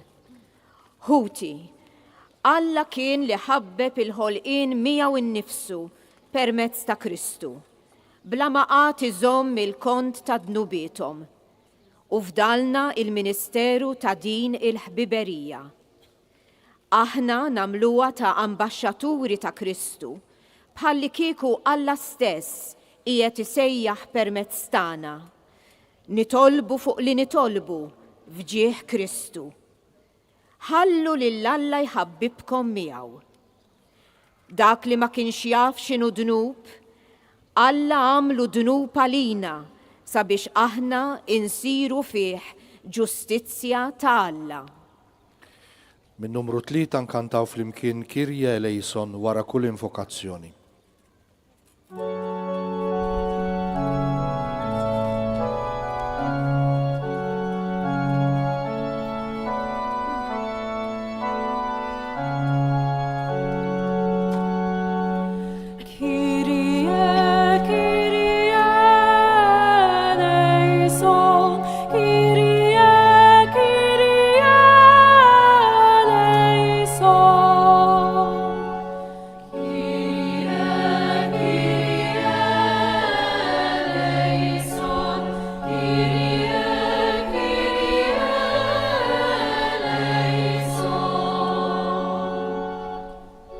O salib ta' Kristu, sallum għadna nilmħuk fil-volontira li b'ġenerozità kbira jaqbżu għal minu fil-bżonn jew min safa mill-qut minn xi traġedja.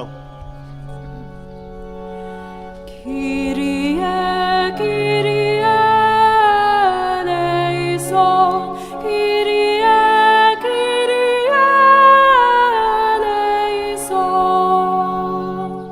Kyrie, Kyrie eleison, Kyrie, Kyrie eleison. O salib ta' Kristu, sallum għadna nilmħuk f'dawk li huma persegwitati minħabba l-fidi tagħhom li fid-tbatija jissoktaw jagħtu xhieda awtentika ta' Ġesu u tal-Vanġelu. Kyrie, Kyrie eleison, Kyrie, Kyrie eleison. Kyrie, Kyrie eleison, Kyrie, Kyrie eleison. O salib ta' Kristu, sallum għadna nilmħuk f'dawk li joħolmu u jgħixu bil-qalb safja ta' tfal u li ta' kuljum iħabirku biex jagħmlu dinja post aħjar, iżjed uman u iżjed ġust. Kyrie, Kyrie eleison, Kyrie, Kyrie eleison.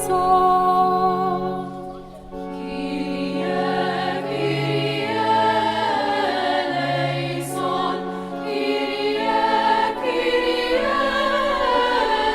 eleison.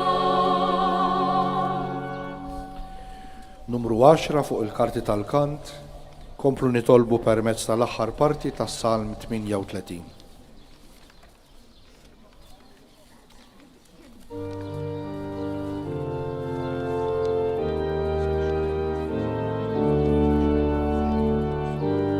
Tqawwew dawk li għal xejn b'xejn huma kontrija, żdiedu dawk li għal xejn joboduni. Dawk li jgħoddu li għal ġid interi,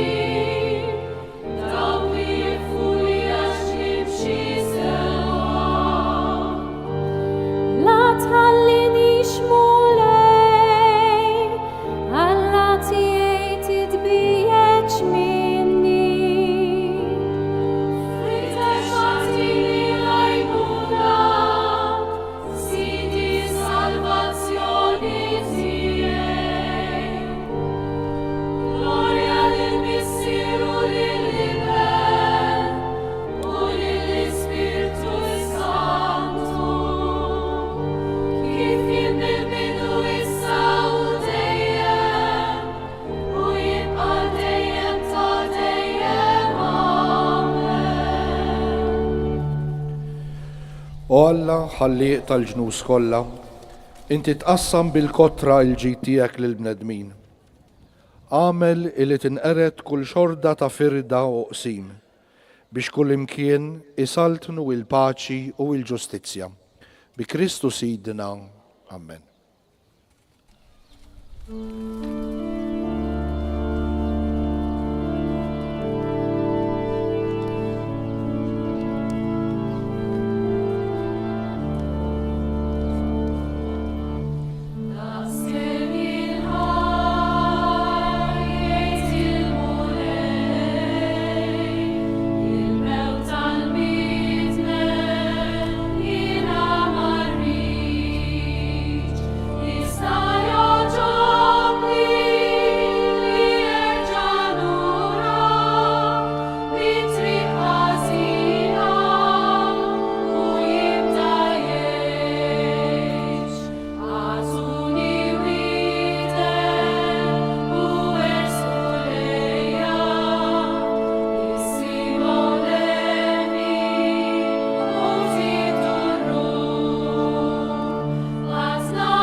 Mill-Littra ta' San Pawla Apostlu lir-Rumani. Ħuti, min se jifridna mill-imħabba ta' Kristu? It-taħbit, id-dwejjaq, il-persekuzzjoni, il-ġuħ, l-era, it-tiġrib, ix-xabla. Bħalma hu miktub, minħabba fik il-jum kollu jikkundannawna għal-mewt, jodduna bħal naċa l-qatla. Imma f'dan kollu, aħna aktar minn rebbieħa bis-saħħa ta' dak li ħabna. Għax jiena żgur li la l-mewt u la l-ħajja, la l-anġli u la l-qawwiet, la iż-żmien tissa u la tal-ġej, la setat, la l-oli u lanqas il-font, u ebda ħliqa oħra ma jistgħu qatt jifirduna mill-imħabba ta' Alla li deret fi Kristu Ġesu Sidna. Għal kull invokazzjoni nwieġbu bil-kant Jesus Remember Me, numru 3.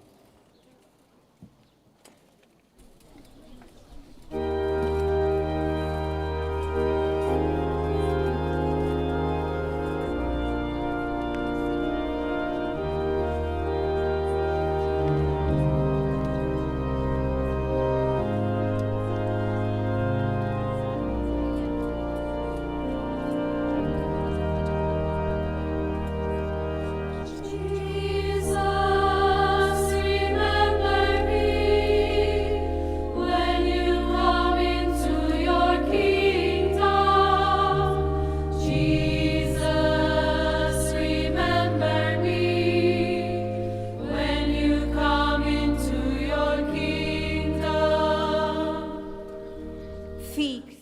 fil-fatt issa qegħdin naraw il-kurċifiss mirakolus ta' Ġesu illi daħal fi pjazza Madonna ta' Loreto u issa dalwaqt jitla fuq it-tsuntir b'dik il-miġema illi hawn warajħu li akkumpanjatu mill-Knisja ta' Sant'Antnin. Ekku bħalissa anke d-dawl tax-xemx, ir-raġġi tax-xemx qegħdin propju diretti fuq dan il-kurċifiss mirakulus, mument sabiħ ħafna illi anqal fina spirtu anke ta' talbu ta' mħabba. Nies minn kull imkien it-talb li għaddej fl-isfond miġdiet inselmulkom intom li qegħdin tisimgħuna minn fuq il-mezzi tax-xandir tarawna wkoll mhux tisimgħuna biss. Waslu t-talb tagħkom propju f'dan il-mument ta' kif Ġesu wasal hawnhekk fil-pjazza tas-Santwarju qisu wasal ħdejk fid-dar tiegħek. Ekku nistgħu ngħidu li bħalissa għandna influss qawwi ta' nies li deħlin litteralment fi pjazza biex forsi jsibu siġġu fejn joqogħdu bil-qiegħda, però ikolli ngħid li l-eluf ta' nies li hawnhekk mhumiex ser isibu post għax m'hawnx daqshekk siġġijiet. Diffiċli takkomodhom kollha, però wkoll niftakru li hawn ukoll il-morda u l-anzjani li għandhom is-siġġu fejn joqogħdu bil-qiegħda riservat għalihom. Eżatt, nerġgħu insellmu l dawk kollha li qegħdin isegwuna permezz tal-mezzi soċjali ta' Djoċesi ta' Għawdex, il-Facebook u l-YouTube, Shake TV, Radio Marija, RTK 103 u Newsbook u ir-radjijiet tal-komunità ta' Djoċesi tagħna ta' Għawdex. Grazzi l dawk kollha li qegħdin jagħmluha possibbli din ix-xandira. Lorien, Josephine, Jacqueline, John Paul, tekniċi kollha, kull min propju kull min qed jagħti is-sem tiegħu.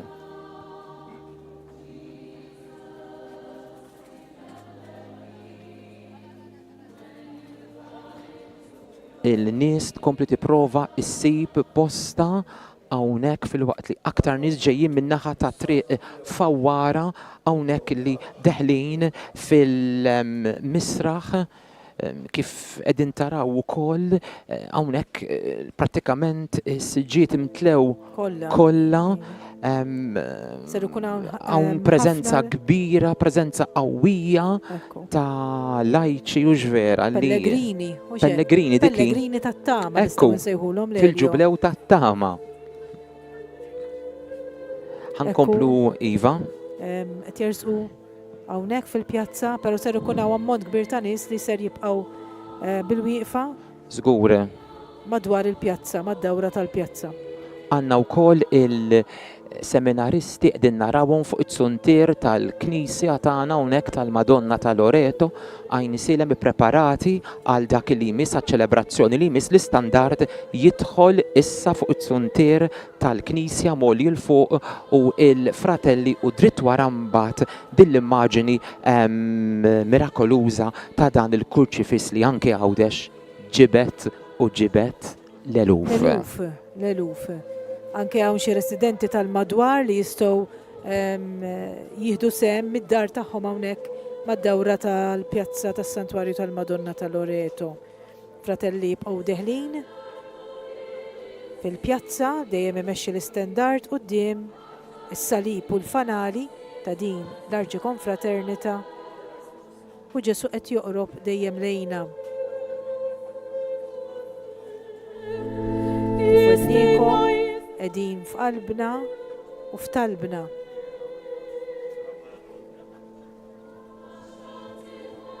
Gloria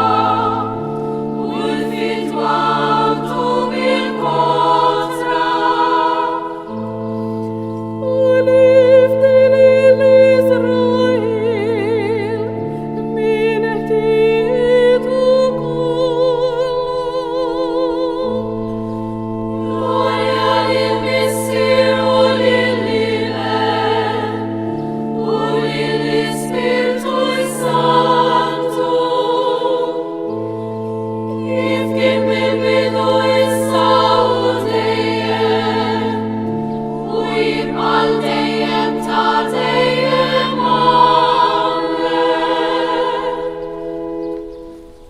U Alla ħalliq tal-ġnus kollha, int tqassam bil-kotra l-ġid tiegħek lill-bnedmin. Għamel li tinqered kull xorta ta' firda u qsim biex kull imkien isaltnu il-paċi u l-ġustizzja bi Kristu Sidna. Amen. U issa ħad titkanta l-litanija tal-passjoni, però Lorjan ukoll ġibdet li l-attenzjoni għalu li l-litanja tal-passjoni mhix ser issir minħabba li qegħdin naqra iktar tard minn dak previst. Imma il-kruċifiss u xekk. Jiddawwar issa sabiex jittella fuq it-suntir.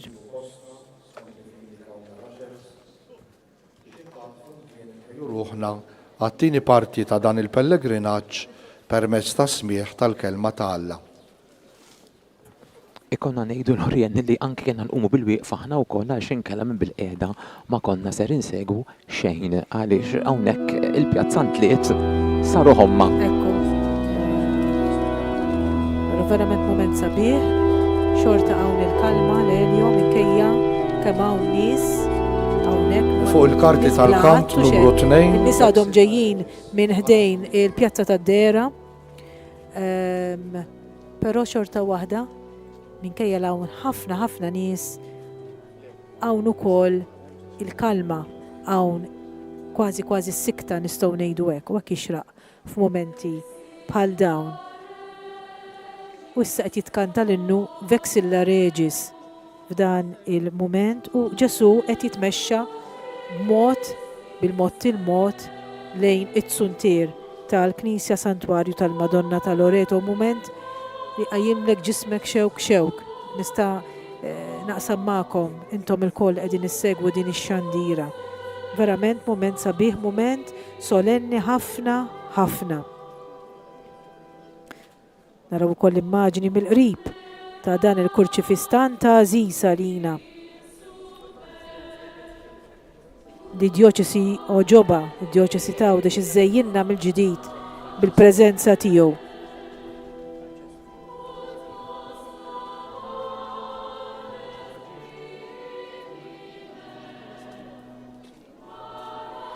Irridu nselmu wkoll min qed isegwina fuq il-UTV. Grazzi li inaqattu magħna intom ukoll. Propju hawnhekk in-nies għadhom ġejjin u ħajibqgħu deħlin hawnhekk fil-misraħ. Jien qatt ma rajt daqshekk nies hawnhekk f'din il-pjazza tagħna hawnhekk fejn siela. La waqfin. Issa il-kurċifiss kważi wasal ħdejn it-tela, anzi qiegħed f'nofs il-pjazza qed joqrob ħafna lejn it-tela tat-Tsuntir. Il-fratelli telaw ukoll Iva. fuq il-Tsuntir hawnhekk hija xena storika. Indeskrivibbli fil-verità l-Elio għaliex qegħdin ngħidu nikkummentaw imma qisu ma ssibx kliem li jispjega dak li qed inħossu f'dan il-mument. Hekk Anke qatt intom li maħlomna qegħdin issegwu din ix-xandira. Le qatt maħlomna. l-kurċifiss ħajkun f'nofs il-misraħ xandira. tagħna fejn silem Fajn żgur. silem żgur u aħna wisq inqas nagħmlu xandira bħal Bħal din. din. Mamma mia, din tal-lum.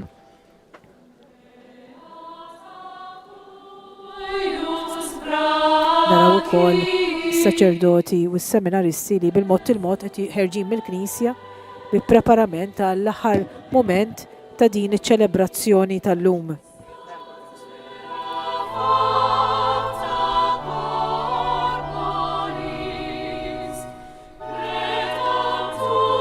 Issa il-kurċifiss mirakolus insab propju rib it-Tsuntir tibda t-tela tiegħu dal-waqt fil-postazzjoni mħejjija lih f'nofs dan it-Tsuntir.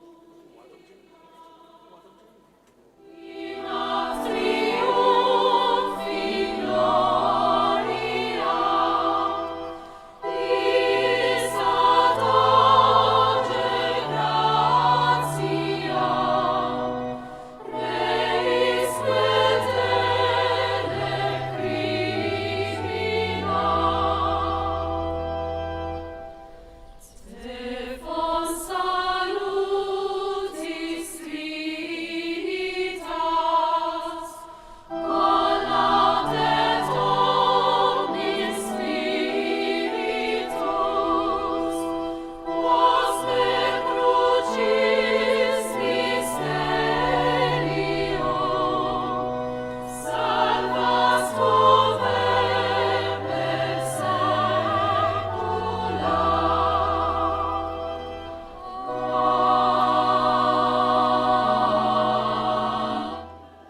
u hawnhekk il-kurċifiss jittella fuq it-tsuntier, it-taraċ tat-tsuntier tal-Knisja. Tella bil-mod il-mod, bil-galbu. U issa tibda It-Tanja l-litanija ħalli tal-passjoni. nitolbuha flimkien. Kristu ħnina, Mulej ħnina, mulej ħnina, Kristu ismana, Kristu ismana. Kristu il-qat tal-btana, Kristu il-qatt tal-btana. Alla missir tas-sema, ħen Ħen għalina, għalina. Alla liben salvatur tad-dinja, ħen Ħen għalina, għalina. Alla l-Ispirtu Santu, ħen Ħen għalina, għalina. Trinità qaddisa Alla wieħed, Ħen ħen għalina. għalina. Ġesu l-erf etern, Ikollok ħnina Ikollok minna, ħnina minna. Ġesu mibjuħ għal 30 biċċa tal-fidda, Ikollok ħnina minna. Ġesu mixħut fl-art titlob fil-ġinien taż-żebbuċ, Ikollok ħnina minna. Ġesu imqawwi bil-preżenza ta' anġlu, Ikollok ħnina minna. Ġesu maħsul bl-araq tad-dem fl-agunija tiegħek, Ikollok ħnina minna. Ġesu it-tradut minn Ġuda bewsa, Ikollok ħnina minna. Ġesu marbut mis-soldati, Ikollok ħnina minna. Ġesu abbandonat mid-disċipli, Ikollok ħnina minna. Ġesu miġjub qudiem Anna u Kajfa, Ikollok ħnina minna. Ġesu moti daqqa ta' ħarta f'wiċċek minn għaddej, Ikollok ħnina minna. Ġesu akkużat b'xhieda foloz, Ikollok ħnina minna. Ġesu ikkundannat għal mewt bl-ħtija, Ikollok ħnina minna. Ġesu mimli bil-bżieq, Ikollok ħnina minna. Ġesu bajnejk mottijin, Ikollok ħnina minna. Ġesu miċħut minn Petru, Ikollok ħnina minna. Ġesu id-disprezzat u mwaqqa għaż-żufjett minn Erodi, Ikollok ħnina minna. Ġesu imlibbes libsa bajda, Ikollok ħnina minna. Ġesu imwarrab minn flok Barabba, Ikollok ħnina minna. Ġesu b'ġismek iflaġellat, Ikollok ħnina minna. Ġesu imbenġel għal dnubietna, Ikollok ħnina minna.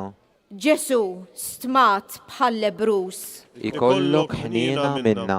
Ġesu imlibbes tunika ħamra, Ikollok ħnina minna. Ġesu inkurunat bix-xewk, Ikollok ħnina minna.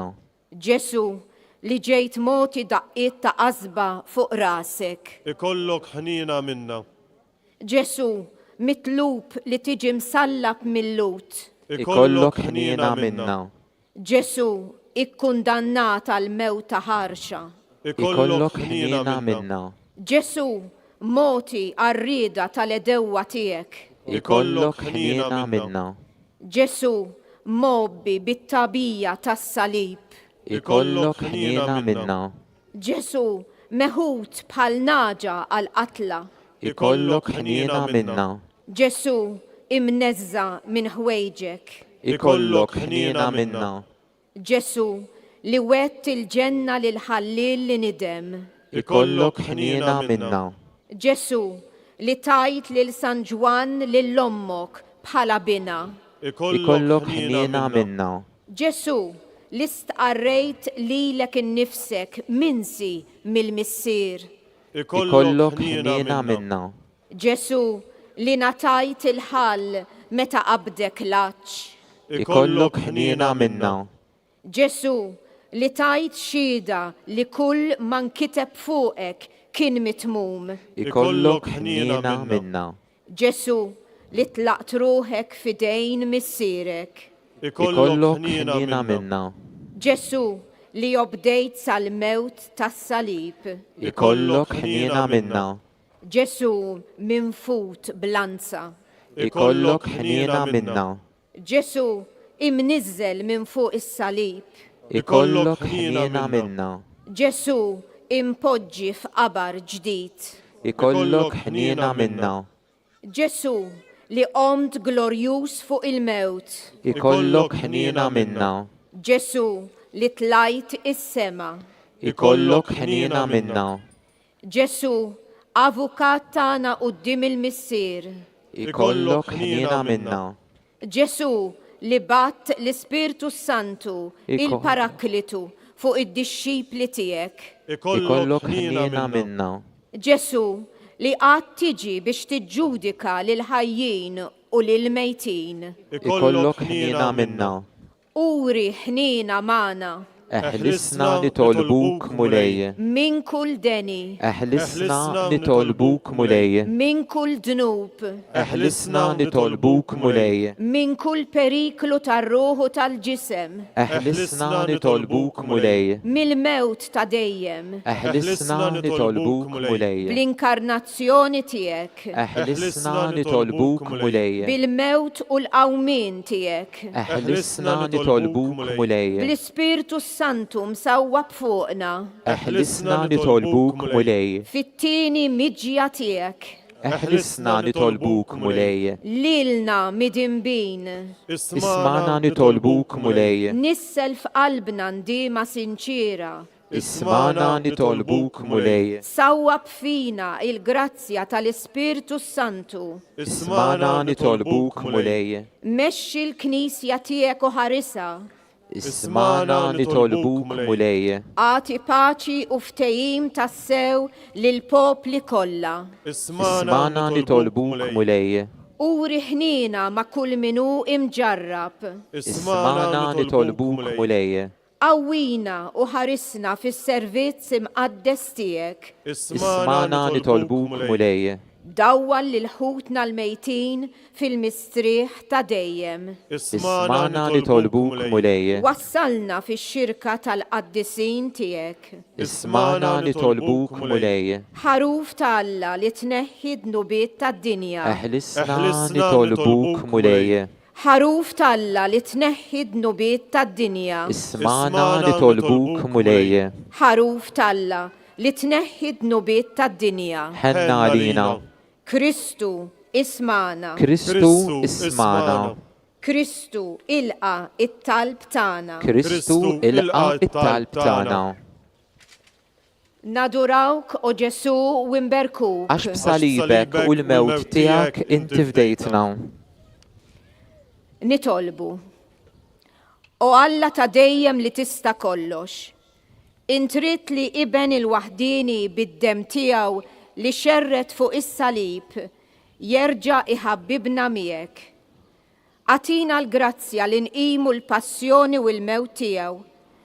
Hekk li nsibu fiha il-qawwa kontra l-għadu li jeddidna u naslu li ngawdu l-frott tagħha fis-sema. Bi Kristu Sidna. Amen. Se nagħtu bidu issa għat-tieni parti ta' dan il-pellegrinaġġ permezz ta' smieħ tal-kelma ta' Alla. Għalhekk insibu l-karti tal-kant numru 12 u nkantaw fl-imkien l-innu tal-ġublew.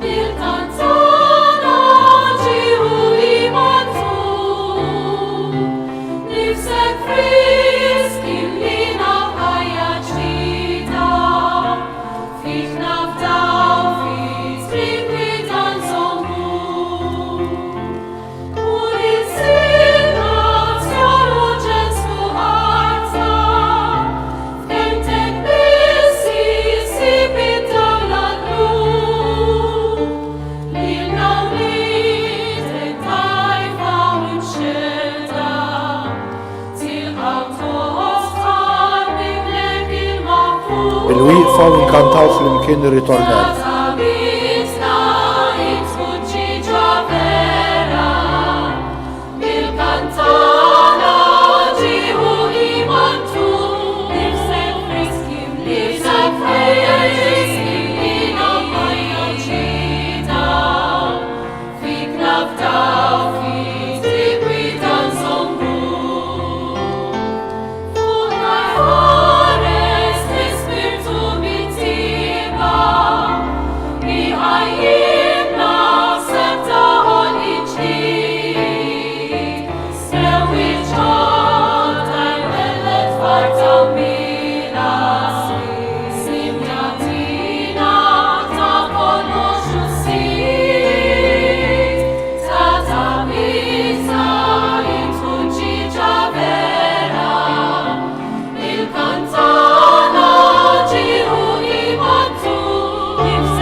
jitolbu. Ftakar fil-ħnina tiegħek mulej u ħares lejn din il-ġema miġbura f'ismek. Qaddes f'dan il-ġublew tat-tama lil dan il-poplu tiegħek li għalih ibnek Ġesu Kristu Sidna waqqaf patt ġdid bit-tixrid ta' demmu fuq is-salib u li jgħix u jsaltan għal dejjem ta' dejjem. Amen. Bil-qeda. Ejjew issa nisimgħu b'attenzjoni il-qari li l-Knisja qed tpoġġilna qudiemna f'din l-okkażjoni unika tal-ġublew. Fl-ewwel qari meħud mill-ktieb tal-profeta Iżajja, il-profeta jħabbar minn qabel dak li kellu jgħaddi minnu il-qaddej tal-mulej, Ġesu. Ebda sura ma kellu u ebda ġmiel biex inħarsu lejh. Fit-tieni qari San Pawli fakkarna li aħna nxandru l-Kristu msallab, il-qawwa ta' Alla u l-erf ta' Alla. Fil-Vanġelu, Ġesu jgħidilna jeħtieġ li bin il-bniedem ikun merfuħ biex kull min jemmen fih ikollu l-ħajja ta' dejjem. Nisimgħu. Qari mill-ktieb tal-profeta Iżajja. Araw, il-qaddej tiegħi jsib ir-riżq, jintrefa, jola u jkun il-fuq minn kulħadd. Palma ħafna indexu minnu, għax wiċċu tħassar. Donnu ma kienx bniedem, u s-sura tiegħu ma konx tqisa da bniedem. Hekk għad jistaġbu ħafna ġnus minħabba fih. Quddiemu islaten jalqu ħalqhom.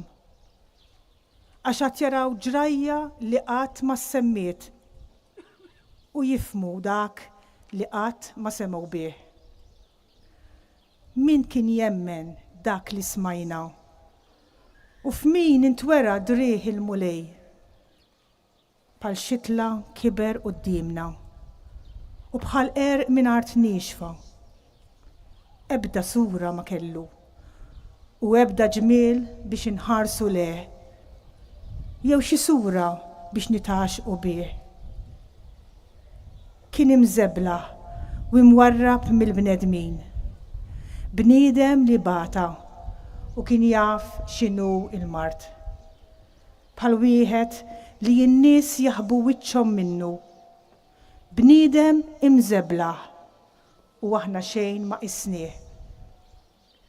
Iżda hu refa' fuqu il-mart tagħna, tabba bin-niket tagħna. Aħna ħsibnieh bħal wieħed ikkastigat, mitluq minn Alla u miġjub fix-xejn. Iżda hu kien miġruħ minħabba fid-dnubietna, misħuq minħabba fi ħżunitna. Għas-saħħa tagħna waqa' il-kastig fuqu u bis-swat tiegħu sibna il-fejqan tagħna. Aħna l-koll bħal naċ mitlufa, kull wieħed minna qabad triq għar-rasu. U l-mulej xeħed fuqu il-ħażen tagħna l-koll.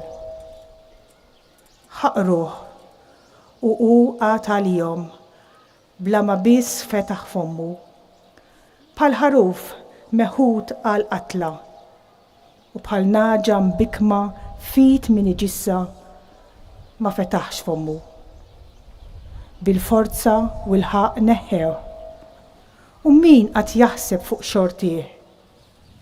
Iva, għaġtuh mill-art tal-ħajjin. Minħabba fid-dnub il-poplu tiegħi kien midrub. U taw qabar mal-ħżiena u mal-onja difnuh. Għalkemm ma għamel ebda deni u minn fommu ma ħareġ ebda erq. Iżda l-mulej oġbu jaksu bil-mart tagħna talli joffru ruħu b'sagrifiċċju ta' riparazzjoni huwa qed jara nisel u jtawwa l-jemu. U r-rieda tal-mulej isseħ bih. Wara d-batija tiegħu qed jara d-dawl jiġba bit-tarif tiegħu. Il-ġust jiġġustifika fl-qaddej tiegħu quddiem il-kotra u l-ħażen tagħhom jitabba biħu. Għalhekk nagħtih il-kotra b'semu u jkollu sem fil-priża mal-qalbenin. Għaliex u offra ruħu għal-mewt u kien madut mal-midinbin. U li neħħa l-ħtijiet tal-kotra u ndaħal għal-midinbin. Il-kelma tal-mulej.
Qari mill-ewwel ittra ta' San Pawl Apostolu lil Korintin. Ħuti, Kristu ma batnix biex nagħmmet, iżda biex inxandar l-Evanġelju. Mhux bi kliem lerf sabiex ma jiġix fix-xejn is-salib ta' Kristu. Il-predikazzjoni tas-salib hija blu għal dawk li jintilfu, imma għal dawk li jsalvaw għalina hi l-qawwa t'Alla. Bħalma hu miktub, neqret lerf tal-orrif, inwarrab id-den tad-denin. Fejn hu l-iskriba? Fejn hu? Forsi Alla ma bellaħx lerf tad-dinja. Alla, id-dinja berfa ma rfitx lil Alla. Alla oġbu jsalva lil min jemmen bil-bluwa tal-predikazzjoni. Għax il-Lut jitolbu s-sinjali u l-Griegi jfittxu l-erf. Imma aħna nxandru l-Kristu msallab, skandlu għall-Lut u blu għall-Griegi. Iżda għal dawk li huma msejħin, sew Lut, sew Griegi.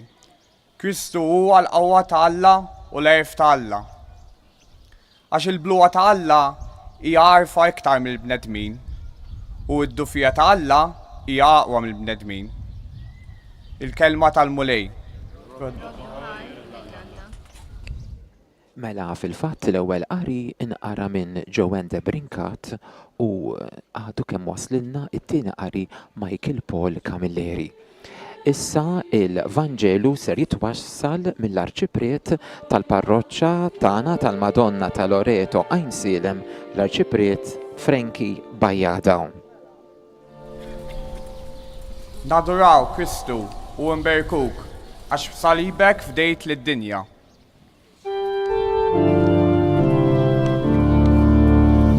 Gloria usi Filii et Christus.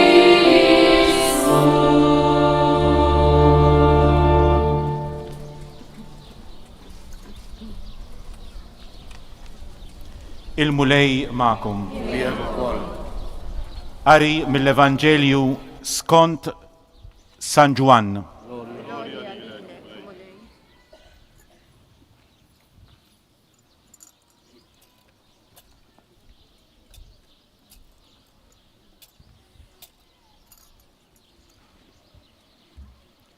F'dak iż-żmien Ġesu qal lil Nikodemu: ħadd ma tela s-sema ħlief bin il-bniedem li niżel mis-sema. U kif Mosè refa' s-serb fid-deżert, hekk jeħtieġ li jkun merfuħ bin il-bniedem biex kull min jemmen fih ikollu il-ħajja ta' dejjem. Għax Alla hekk ħabb lid-dinja li tal l-ibnu l-waħdini biex kull min jemmen fih ma jintilifx, iżda jkollu il-ħajja ta' dejjem. Għax Alla ma baċ l-ibnu fid-dinja biex jagħmel ħaq mid-dinja, imma biex id-dinja issalva permezz tiegħu. Il-kelma tal-mulej. Tifħir lilek Kristu. U issa ser nisimgħu katekezi wieħed mill-aħwa Franġiskani tal-Ordni Minuri, propju l-gwardjan tal-Kunvent u l-Knisja ta' Sant'Antnin f'Għajn Silem, Patri Marcello Girlando, katekezi fuq is-salib imqaddes. Diversi snin għext fil-kunvent tagħna tal-Belt u allura tiġi kważi spontanja, naturali li tħobb din iġbija tant sabiħa, il-kurċifiss mirakolus ta' Ġesu. Imma nqer magħkom dawn it-tlet ijiem li ilu espost fil-Knisja tagħna ta' Sant'Antnin, kemm sibta diffiċli biex inħares fit-tul lejn il-wiċċ ta' Kristu msallab. Kemm sibta diffiċli biex inħares lejn il-wiċċ ta' Kristu msallab.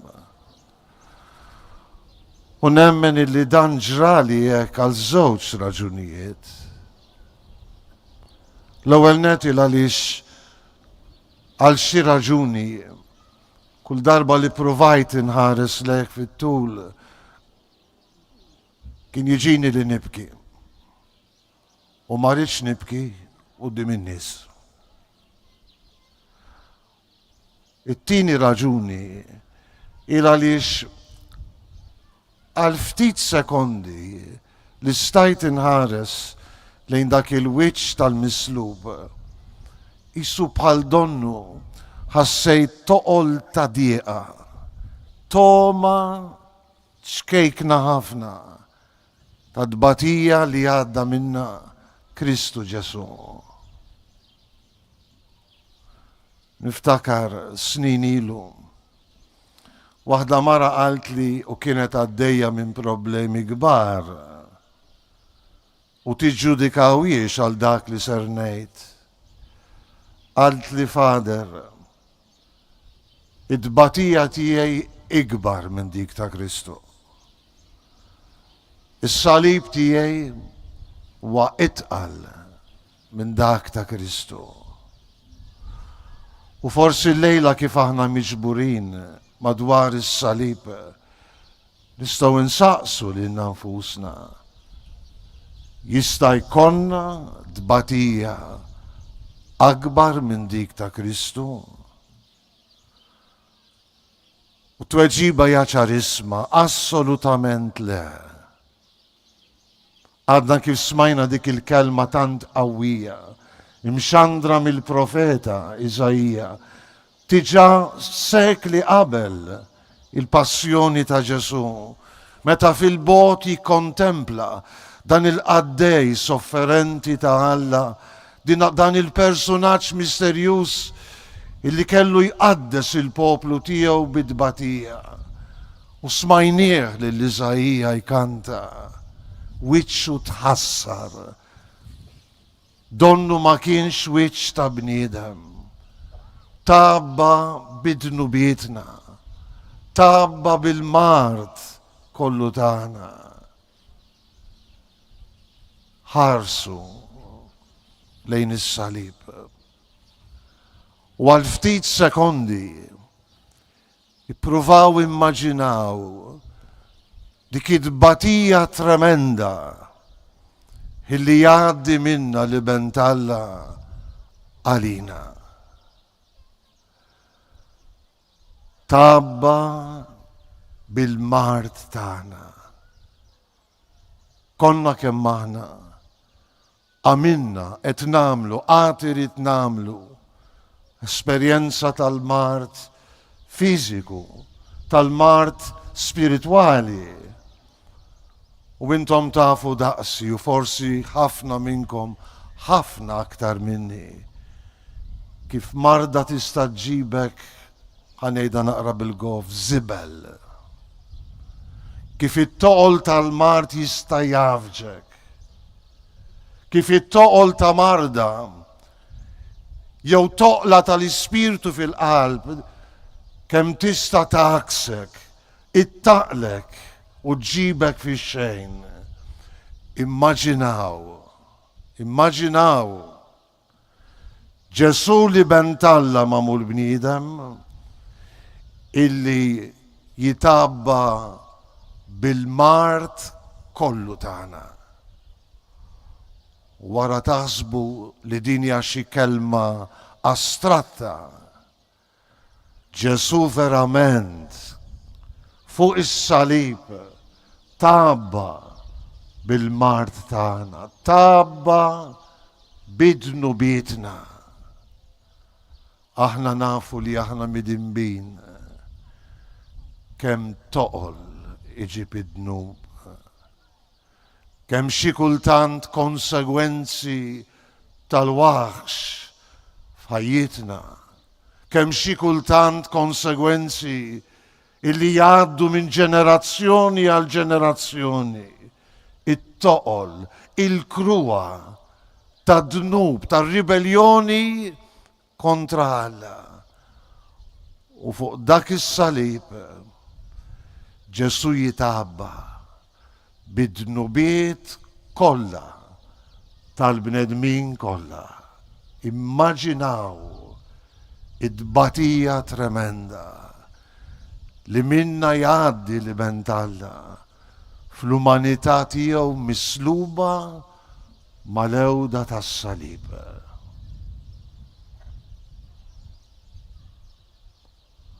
U forsi nistaqsu lil nfusna,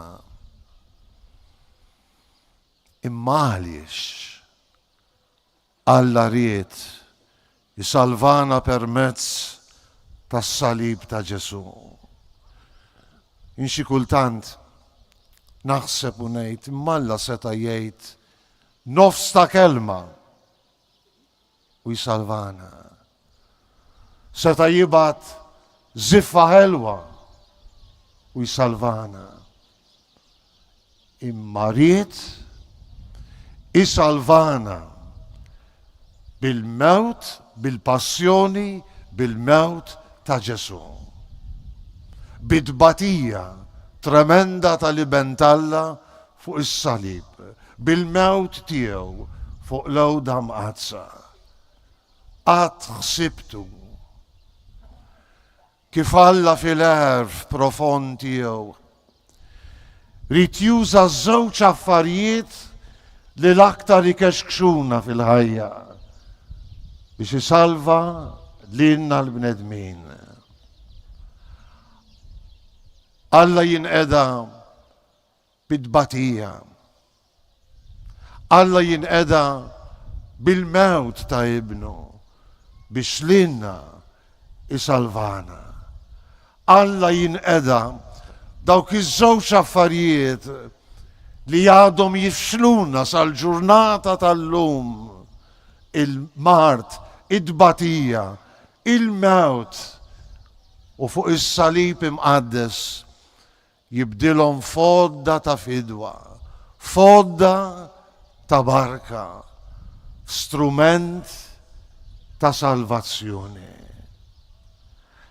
Mhux tab xejn illi aħna u mexxin lejn din il-pjazza biex bija ta' Kristu mislub smajna dak il-kantiku tanza bieħ illi fil-bidu tal-istorja tal-Knisja l-Apostlu Pitru kiteb lill-ewlenin insara, Kristu bata għalikom, ħallilkom eżempju biex timxu fuq il-passi tiegħu. U li jebda dnub ma kien għamel, u ebda ma kien ħareġ minn fommu. Meta jruħ ma weġibx bit-tajjir, u meta bata ma qatx jeddet, imma ħalla fidejn dak li jagħmel il-ħaq bis-sewwa. U jkompli kanta l-Apostlu Pitru, tabba bidnu bitna sa fuq il-ewda tas-salib biex aħna immutu għad-nubiet u nejxu għal-qdusija. U jalaq b'dik il-kelma tant ta' faraġ bil-pjagi tiegħu fejjaqna, bil-ġrieħi tiegħu ġejna mfejqa. Dbatija, mewt fuq is-salib li jsiru verament l-istrument tal-fidwa.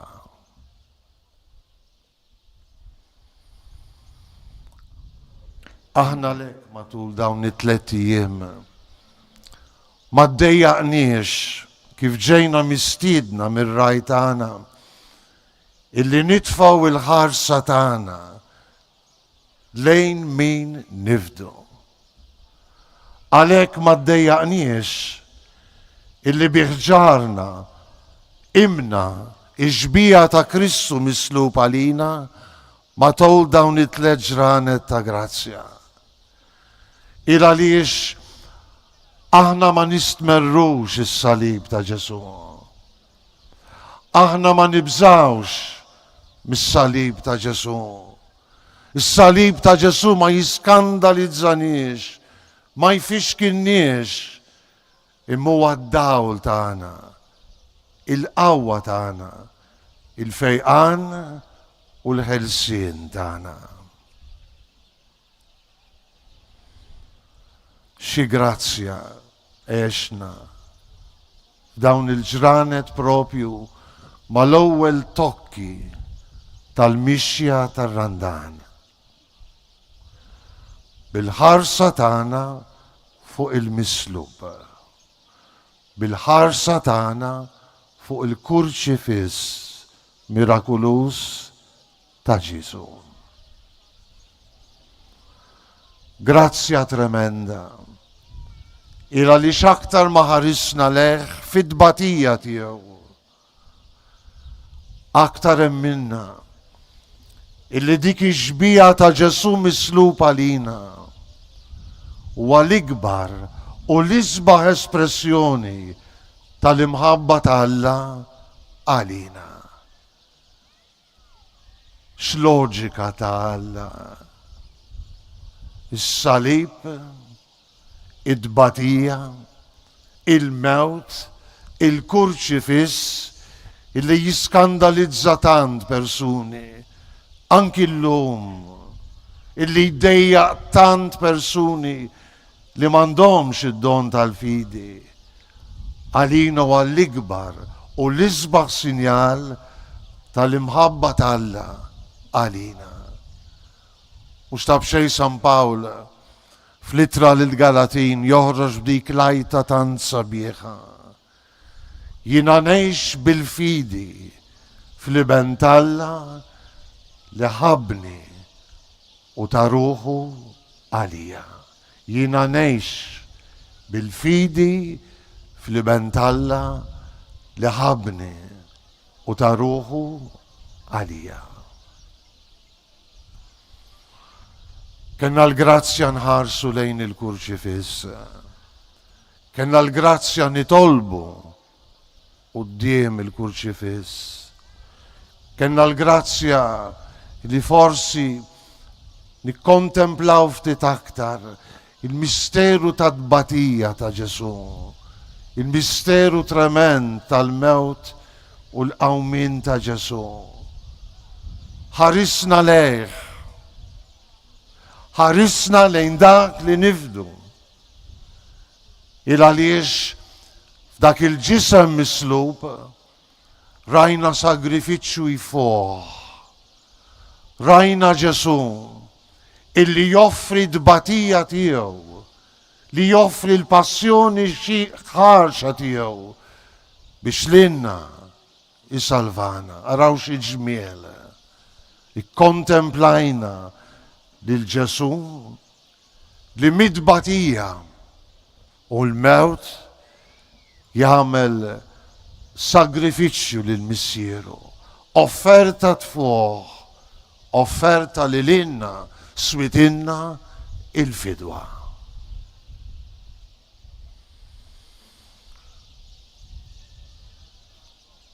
Matul dawn il-ġranet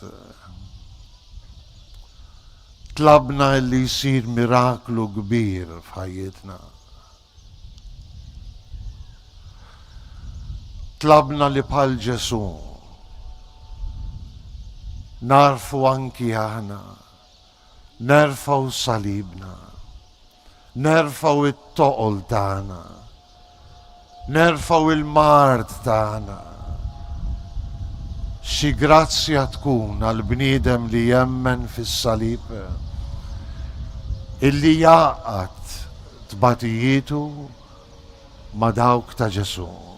Xi grazzja tkun, x'miraklu jista' jkun meta aħna naqdu tbatijitna ma tbatijiet ta' Ġesu. San Pawl fema sew din.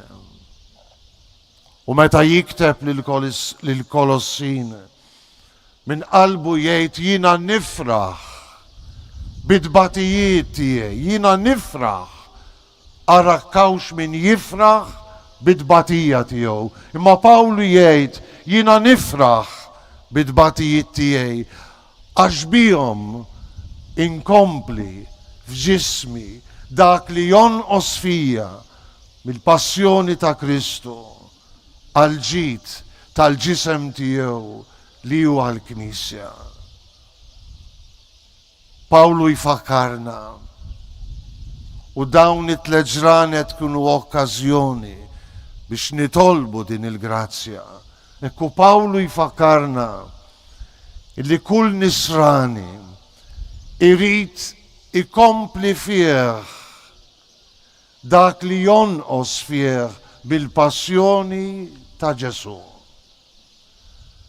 Pawlu jfakkarna biex naqdu d-batija tagħna, il-mart tagħna, it-toqol tagħna, dak kollu li taqalna fil-ħajja.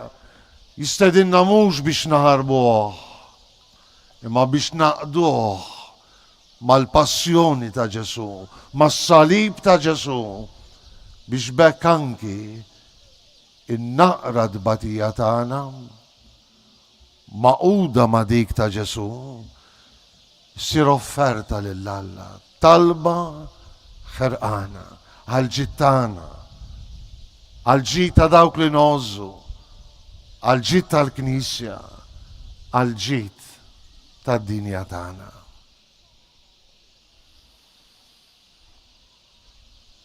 Għexna ġranet ta' grazzja. Ikkontemplajna s-salib ta' Ġesu. Erġajna ftakarna fl-imħabba tremenda tal-missier illi tider fis-salib. Il-qajna l-grazzja illi d-batija ta' Ġesu tista' ddawwal id-batija tagħna. Ftakarna illi kull nisrani irid anki ju jagħmel il-vija sagra tiegħu maqut mas-salib ta' Ġesu. Dan kollu se jispiċċa il-lejla stess dan il-kurċifiss għażiż sejjer lura fil-Knisja tagħna tal-Belt. U propju nsaqsu lil nfusna din ser tkun ġrajja li tgħaddi għal ħafna oħrajn. Irċevejna din il-grazzja propju fil-bidu tar-Randan. Imbuttatura nistgħu ngħidula solenni biex ngħixu dawn l-40 jum tar-Randan fid-dawl ta' Ġesu, fid-dawl tal-kelma tiegħu, fid-dawl tas-sagramenti. Irċevejna din l-imbuttatura kbira biex verament minn qalbna ngħixu b'aktar ħeġġa it-triq tal-konversjoni. Ejjew nirringrazzjaw l-Alla. U ejjew ngħixu din il-grazzja fit-tul tar-Randan kollu biex maqudin mal-badbatija, mal-passjoni, mal-mewt u l-qawmien ta' Sidna Ġesu Kristu, nistgħu wkoll verament ngħixu l-ħajja ġdida li jitlob minna il-mulej. U nagħlaq b'dik it-talba tant sabiħa li ħarġet mill-fond tal-qalb ta' San Franġisk, innamrat tas-salib. O Alla, l-aktar oli u glorjus, dawwal id-dlamijiet ta' qalbi, sawwab fija, fi diretta, tama ċerta u mħabba perfetta. Għatini mulej li nħoss u nara flilek biex namel ir-rida vera u mqazza tiegħek. Amen. U hemmhekk mela smajna dak il-messaġġ verament sabiħ minn Patri Marcello Ghirlando. Issa nkomplu fil-fatt permezz tal-talbiet ta' interċessjoni f'din ix-xandira diretta propju minn Ajnsilem Għawdex fit-tmiem dan il-pellegrinaġġ bil-kurċifiss mirakolus ta' Ġiżu illi kien fostna hawnhekk f'Ajnsilem għal dawn l-aħħar 3 ijiem. Għal kull talba inwieġbu flimkien mal-kor bil-kant.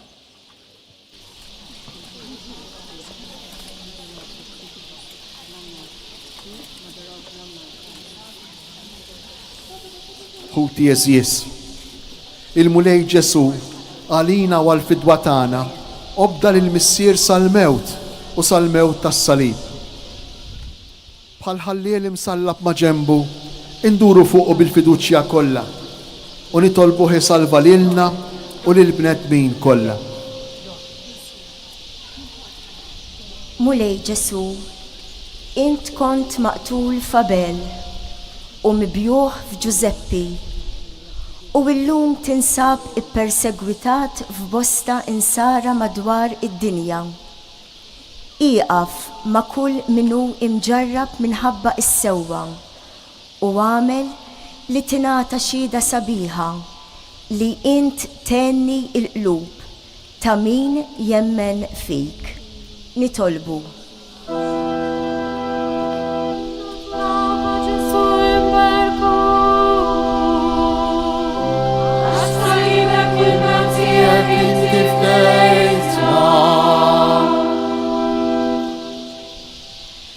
Mulej Ġesu, int ġarrabt il-mewt fil-ġenoċidji ta' diversi ġnus u fil-gwerer kifra bejn il-popli u għadek tibki bid-dmuħ ta' minu imġiel jaħrab minn pajizu.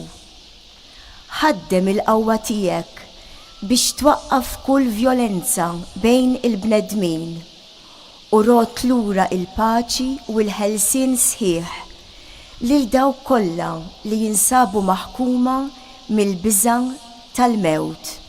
Nitolbu.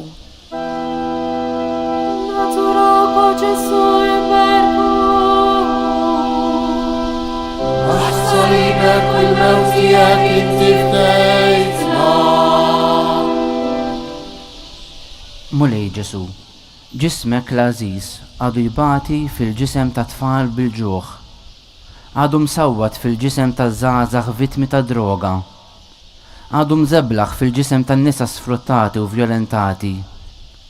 Ibgħat l-ispirtu tiegħek fuq il-bnedmin kollha biex il-koll jaraw id-dinjità ta' xulxin, jgħixu ta' aħwa u ma jfittxu xejn ħlief il-ġid veru ta' xulxin. Nitolbu.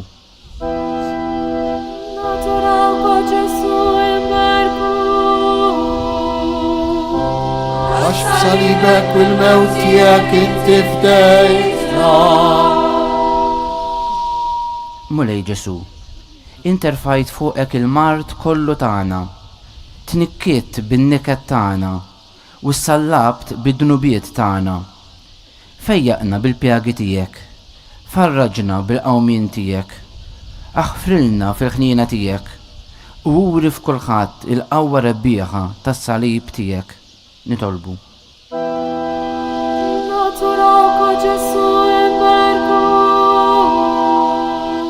Għax b'salibek u l-mewt tiegħek inti fdejtna. Mulej Ġesu, il-qattalb li din il-ġemma resqet quddiemek, stampa f'qalbna l-passjoni u l-mewt tiegħek u ftakar fina meta tiġi fis-saltna tiegħek. Inti li tgħix fis-saltan għal dejjem ta' dejjem. Amen. Issa wasal il-mument l-aktar solenni ta' din iċ-ċelebrazzjoni tal-lejla, il-qima tas-salib tal-mulej. Għalhekk inħeġġukom biex nibqgħu kif aħna fis-skiet u fil-ġabra. L-isqof minn ħdejn il-kurċifiż glorjuż se jindika ġbija għażiża ta' Kristu msallab waqt li jgħid araw il-għowda tas-salib li fuqha ġie msallab is-Salvatur tad-dinja. Il-kor u aħna flimkien se nwieġbu ejjew inqimuh. F'dak il-waqt nagħmlu inkien profond u nżommu mument ta' skiet. Dan jiġi ripetut 3 darbiet. Qabel ma nagħmlu dan il-ġest għal mument qasir, ejjew nsaqsu lilna nfusna liema hu u x'jismu is-salib tagħna u naqduh mas-salib ta' Ġesu li permezz tiegħu ġejna mifdijin.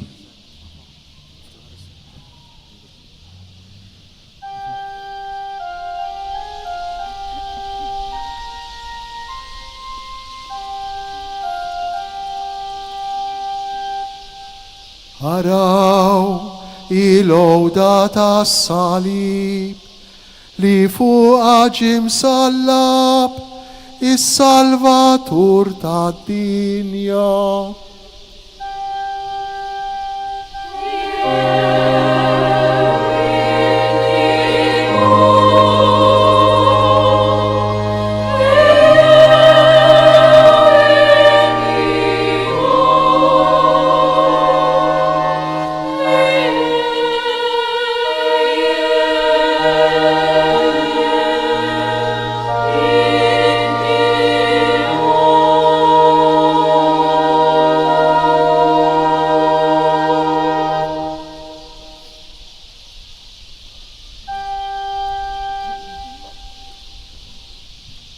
Araw il-għoda tas-salib li fuqa ġim sallab is-Salvatur tad-dinja.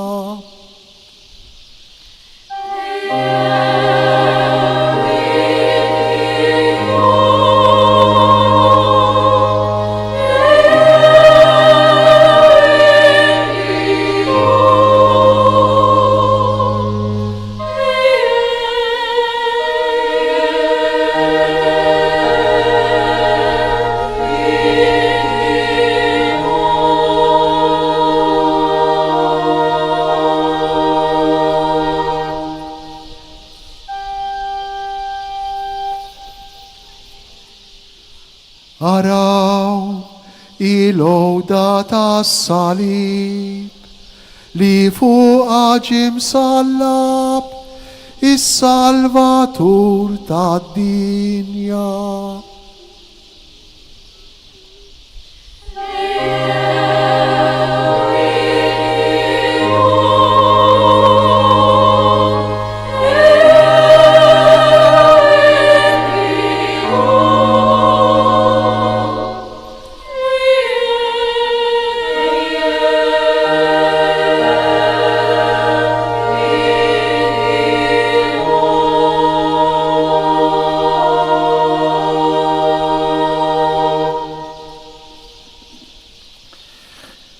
Nieħdu fidejna s-santa li tqasmet fil-bidu u bleħen wieħed flimkien mal-isqof ngħidu din it-talba quddiem il-kurċifiss.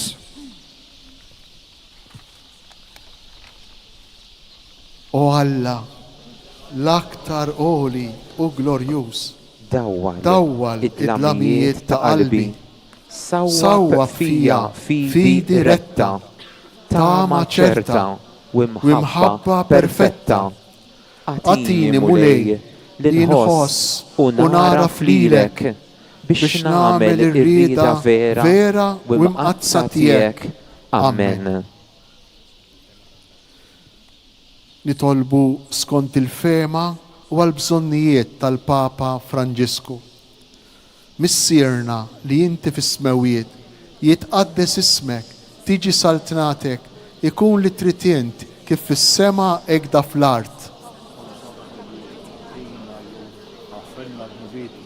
Naħfru l-minuħati għalin, la ddaħalniex fil-ċrib iżda l-isna mid-denja. Slima lik Marija, bil-grazzja mimlija l-mulej miegħek, imberkenti fost in-nisa u imbirek il-frott tal-ġuftijak Ġesu.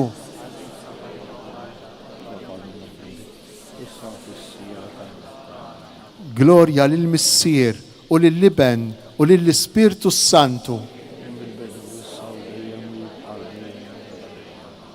Nadurawk, o Ġesu, u imberkuk, għax b'salibek u l-mewt tiegħek inti fdejtna.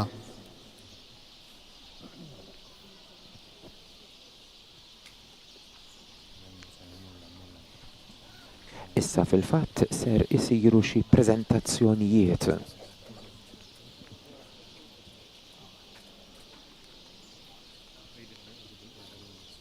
Tistgħu tpoġġu bil-qiegħda?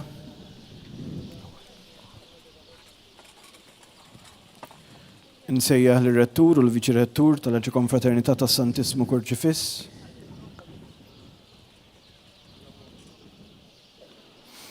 Fil-fatt ser isir preżentazzjoni li djoċesi ta' Għawdex mill-Arċikonfraternità u l-Patrijiet Franġiskani.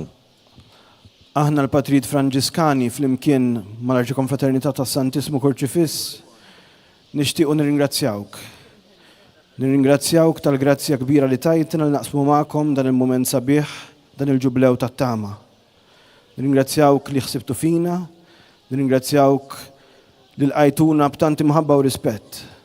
Bħala reliġjużi l-ewwel nett, imma mbagħad ukoll għal dan il-mument li għexna flimkien. Ngħid x'ngħid l-ebda kelma ma tista' tiddeskrivi il-ferħ li aħna tinħossu fil-qalb tagħna għal din l-esperjenza li għexna fost l-Awċin li kienu l-kustodji tal-Kurċifiss mirakolus fi żmien il-gwerra. Min issa nixtieq l-ewwel nett nistiednek sabiex tingħaqad magħna il-ġimgħa 4 ta' April meta aħna wkoll se nesponu mill-ġdid il-Kurċifiss Mirakolus fil-Knisja tagħna l-Belt, dakinhar ikollna ġurnata, dakinhar inqasmu wkoll lill-poplu is-santi bit-tajjar mimsus miegħu għad-devozzjoni tagħhom fid-djar.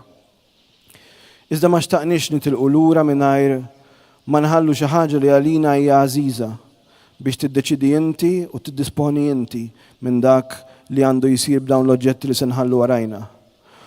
L-ewwel nett nixtieq nħallulek kopja ta' ġbija tal-Kurċifiss Mirakolus f'minjatura.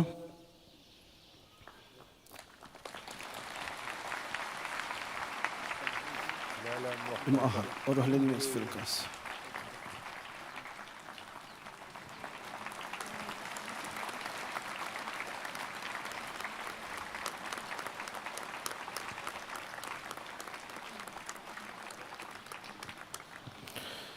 Iżda nixtiequ nħallu wkoll warajna xi ħaġa li għalina hija għażiża ħafna. Meta sar ir-restawr tal-Kurċifiss, dak iż-żmien il-Fratellanza kienet iddeċidiet li tneħħi il-ħabel li kellu maqaddu għal ħafna snin u tpoġġi wieħed ġdid.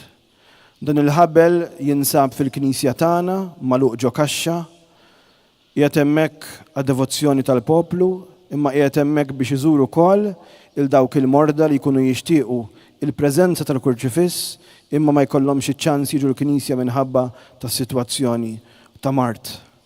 Għalhekk dan huwa din hija relikwa għalina li ddur il-familji fid-djar.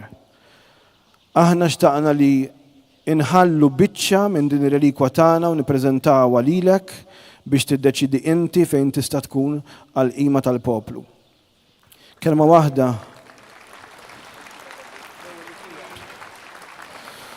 waħda lilkom lawċin bħala gwardjan ukoll tal-Kurċifiss nirringrazzjakom għaliex l-antenati tagħkom proteġewh, żammew hawnhekk. Issa wara dawn is-snin kollha wara 81 sena il-Kurċifiss reġa' jżurkom. Jiena nistedinkom biss biex meta tkunu Malta intom ukoll tiftakru sabiex iżżuru l-Kurċifiss Mirakolus. Nirringrazzjakom. Mela dawk kienu il-preżentazzjonijiet, kellna wkoll ir-rettur tal-Arċikonfraternità Mario Tonna u l-Viċi Rettur Joe Kurmi. Qegħdin isiru dawn il-preżentazzjoni ta' dawn iż-żewġ oġġetti tas-sew eżies. Issa wkoll dalwaqt ser ikonna id-Djoċesi ta' Għawdex illi ser tagħmel preżentazzjonijiet lil patrijiet. Aziz Fader Ramon. Ekku, ta' Malta, nemmela. Jiena qabel ma kontx naf kif se nirringrazzjakom, is-siktar ma nafx kif se nirringrazzjakom. Kien ħoss li fejn ikun hemm Ġesu, però ikun hemm ħafna paċi. U għalhekk nirringrazzjakom minn qalbi tal-paċi illi ġibtu fil-gżira tagħna f'dawn il-ġranet. Hekk nixtieq nirringrazzjak anki tat-tifkiriet li se tħallilna, ekku waqt li kont qiegħed toffrihom li jekk jien diġà kont qed naħseb x'se nagħmlu bihom. U naħseb li kollha kemm intom taqblu miegħi. Dik il-biċċa ħabel trid tibqa' fil-Knisja tal-Patrijiet ta' Ġiesu ta' Sant'Antnej. Ekku tibqa' fuq l-istess sartal fejn 81 sena ilu il-Kurċifiss ġie mħares mill-bombi tal-gwerra. U l-Kurċifiss inħoss illi l-aħjar u l-isbaħ post fejn jista' jitqiegħed huwa fil-kappella tal-Isptar Ġenerali tagħna, fil-kappella tal-Isptar ta' Għawdex. Insibu mument jekk Alla jrejt rejb il-ġimgħa mqazza biex dan il-Kurċifiss inpoġġuh hemmhekk f'dik il-kappella. Nistgħu nistiednu lilek Patri Ramon flimkien ma' rappreżentanti tal-Arċikonfraternità tal-Kurċifiss biex nagħmlu din lotja flimkien lill-amministrazzjoni tal-Isptar. Però qabel ma mmorru l-lejla nixtieq jien ukoll noffri almenu tifkira żgħira ta' din ix-xbija, ta' din il-ġrajjek importanti illi se timmarka żgur l-istorja ta' djoċesi tagħna żgur. Kif għaluli li madwar 400 sena ilu kien ġie fostna, kienet ġiet relikwa mill-konkatedral ta' San Ġwan tal-vero lenjo, tal-injam veru tas-salib ta' Ġesu, kif 81 sena ilu kien hawn fostna dan il-kurċifiss biex jiġi mħares propju fil-Knisja tal-Patrijiet ta' Ġiesu. Hekk ukoll din is-sena, hekk ukoll f'din is-sena tal-Ġublew Mqaddes għadna kif ġarrabna kif għexna din l-esperjenza tal-preżenza tal-kurċifiss. U dak li se nagħtikom hu sempliċement ritratt li jirrappreżenta lil Ġesu fil-Knisja tal-Patrijiet ta' Ġiesu din id-darba mhux tal-belt, imma din id-darba ta' insomma belt oħra, Għajnsilem belt oħra u veru. Mhux hekk ma nistgħux ngħidu illi Għajnsilem mhux belt ukoll. Nieħu l-opportunità biex nirringrazzja l-Arċipriet, l-Sindku u lilkom il-koll nies ta' din il-parroċċa li f'dawn il-ġranet ħadtu paċenzja bin-nies b'ħafna nies minn Għawdex kif ukoll minn Malta. Allura se noffri dan ir-ritratt lill-Arċikonfraternità tal-Kurċifiss biex jibqa' tifkira ta' din il-ġrajja storika.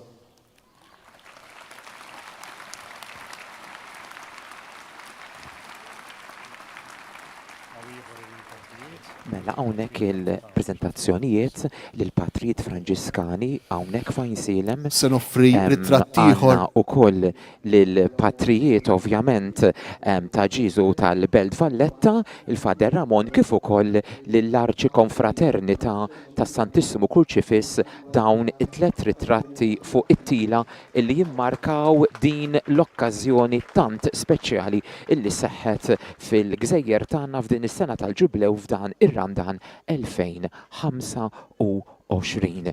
Fil-fatt dal-waqt ukoll issa wara dawn il-preżentazzjonijiet ser tingħata il-barka ta' l-aħħar ukoll l-isqof ħajjejt xi ħaġa fil-fatt. Żewġ sekondi għaddew diġà. Żewġ minuti mhux fit-tul biex nagħmel ftit ringrazzjamenti. Nerġa' nirringrazzja l-ewwel nett lil Patri Provinċjal Fader Twani Kirkop illi mill-ewwel kif saret it-talba, mill-ewwel qal nagħmlu kull ma nistgħu biex din il-ġraja setgħet isseħħ. Nirringrazzja lil Patri Ramon illi huwa l-gwardjan tal-kunvent tal-Belt, tal-kunvent fejn tal-Knisja fejn jiġi mistur dan il-kurċifiss, fejn jiġi mħares b'tan devozzjoni u mħabba. Però permettu li nirringrazzja b'qalbi kollha u bil-qawwa kollha lill-membri kollha tal-Arċikonfraternità tal-Kurċifiss. Verament dawn il-ġranet illi tajtuni ċ-ċans li nsir nafkom ftit, indunajt bl-imħabba kbira, bl-għoża kbira, bil-ħeġġa u l-ħerqa kbira li għandkom mhux biss għal din ir-relikwa li hija tant għażiża, imma l-istess Ġesu li din ir-relikwa tirrappreżenta. Hekk jiena nixtieq li nagħtuhom tassew ċabċipa kbira.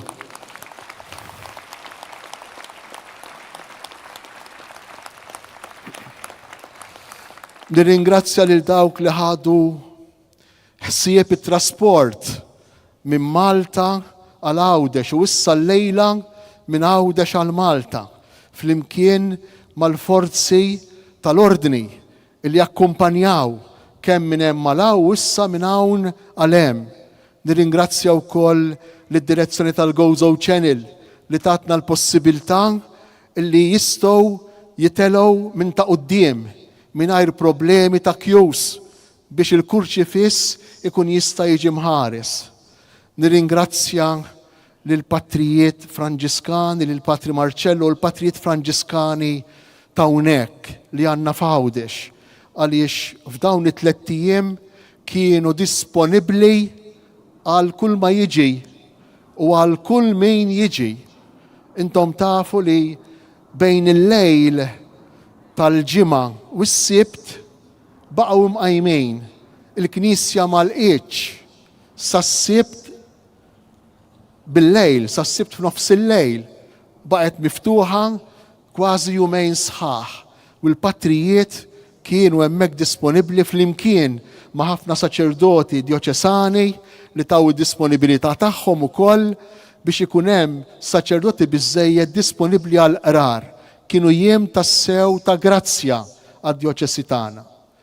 Nirringrazzja wkoll lil dak il-grupp żgħir, imma grupp li jaħdem tassew li fi ftit ġimgħat irnexxielna niġbru l-enerġiji kollha flimkien u kulħadd fil-kamp tiegħu, kulħadd fl-erja tiegħu għamilna biex ngħidlek għamlu l-mirakli.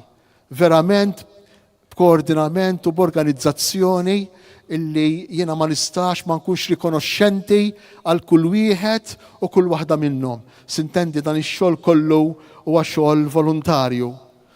Nirringrazzja lil kor dioċesan, nirringrazzja lil kummissjoni liturġika illi ħadet ħsieb torganizza it-talb u ċ-ċelebrazzjoni li għadna kif għamilna. Allura nirringrazzja wkoll minn barra il-Kummissjoni Liturġika, l-awtoritajiet ċivili, il-Pulizija, il-Kunsill Lokali, Transport Malta. Nirringrazzja wkoll lid-Dawwara Nursery għal-Qsari, lill-mezzi kollha tax-xandir, lil dawk kollha li jenu biex dejn iċ-ċelebrazzjoni tkun tista' tiġi imwassla fuq il-mezzi soċjali, imwassla b'mod partikulari fid-djar. Nirringrazzja ippermettuli lil Father Charles Vella illi ħaħsieb jorganizza il-mod, l-aħjar mod kif dan il-kurċifiss seta' ikun trasportat u kien qiegħed hemm għal kull ma jista' jinqala. Kien għadu hawn sal-lejla. Nirringrazzjah mill-qalb Father Charles Vella illi huwa għawċi bħalna kien dak u jekk mhux qed nisbalja illi jirrestawra lill-kurċifiss biex jerġa' jagħtih l-isplendur oriġinali tiegħu. Jiena nittama li ma ħallejt il-ħadd, però ħallejt lil xi ħadd importanti ħafna. Il-xi ħadd importanti ħafna tafu min lilkom ilkoll. Nixtieq tassew ngħidilkom grazzi, grazzi, grazzi kbira li ġejtu biħġarkom. U nixtieq verament kif qal Patri Marcello fl-omelija, fir-riflessjoni, nixtieq verament nistedinkom biex dejn tkun il-bidu ta' randan f'saħħtu, ta' randan serju li rridu nagħmlu kull wieħed u kull waħda minna fil-parroċċi tagħna. Inħeġġiġkom biex ma tħallux l-eżerċizzi tar-randan. Mhux biżżejjed li niltaqgħu ma' Ġesu fi xbija tiegħu l-istatwa sabiħa u mirakoluża tal-kurċifiss ta' Ġiesu, imissem bżonn li nħallu lilu jiltaqa' magħna permezz tal-kelma tiegħu, l-eżerċizzi tar-randan, permezz tas-sagrament tal-qrar li ħafna minnkom diġà ċelebrajtu f'dawn il-jiem, imma fuq kollox permezz ta' ċelebrazzjoni tal-Ewkaristija. Ma nħallux il-qudisa tal-ħadd.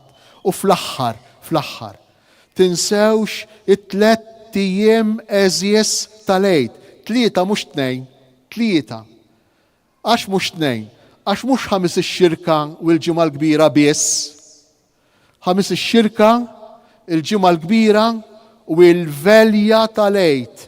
Il-velja tal-Eid. Ħalli l-koll kemm aħna ngħixu is-sinifikat, is-sens tad-dbatija tagħna, tal-problemi tagħna imdawlin minn Kristu rxoxt. Grazzi, grazzi mill-qalb il-kulħadd. Qabel il-barka tal-aħħar nixtiequ nagħmlulkom appell. Kulħadd jifhem illi biex seta' sar dan il-pellegrinaġġ l-ispisa ma kienitx waħda żgħira.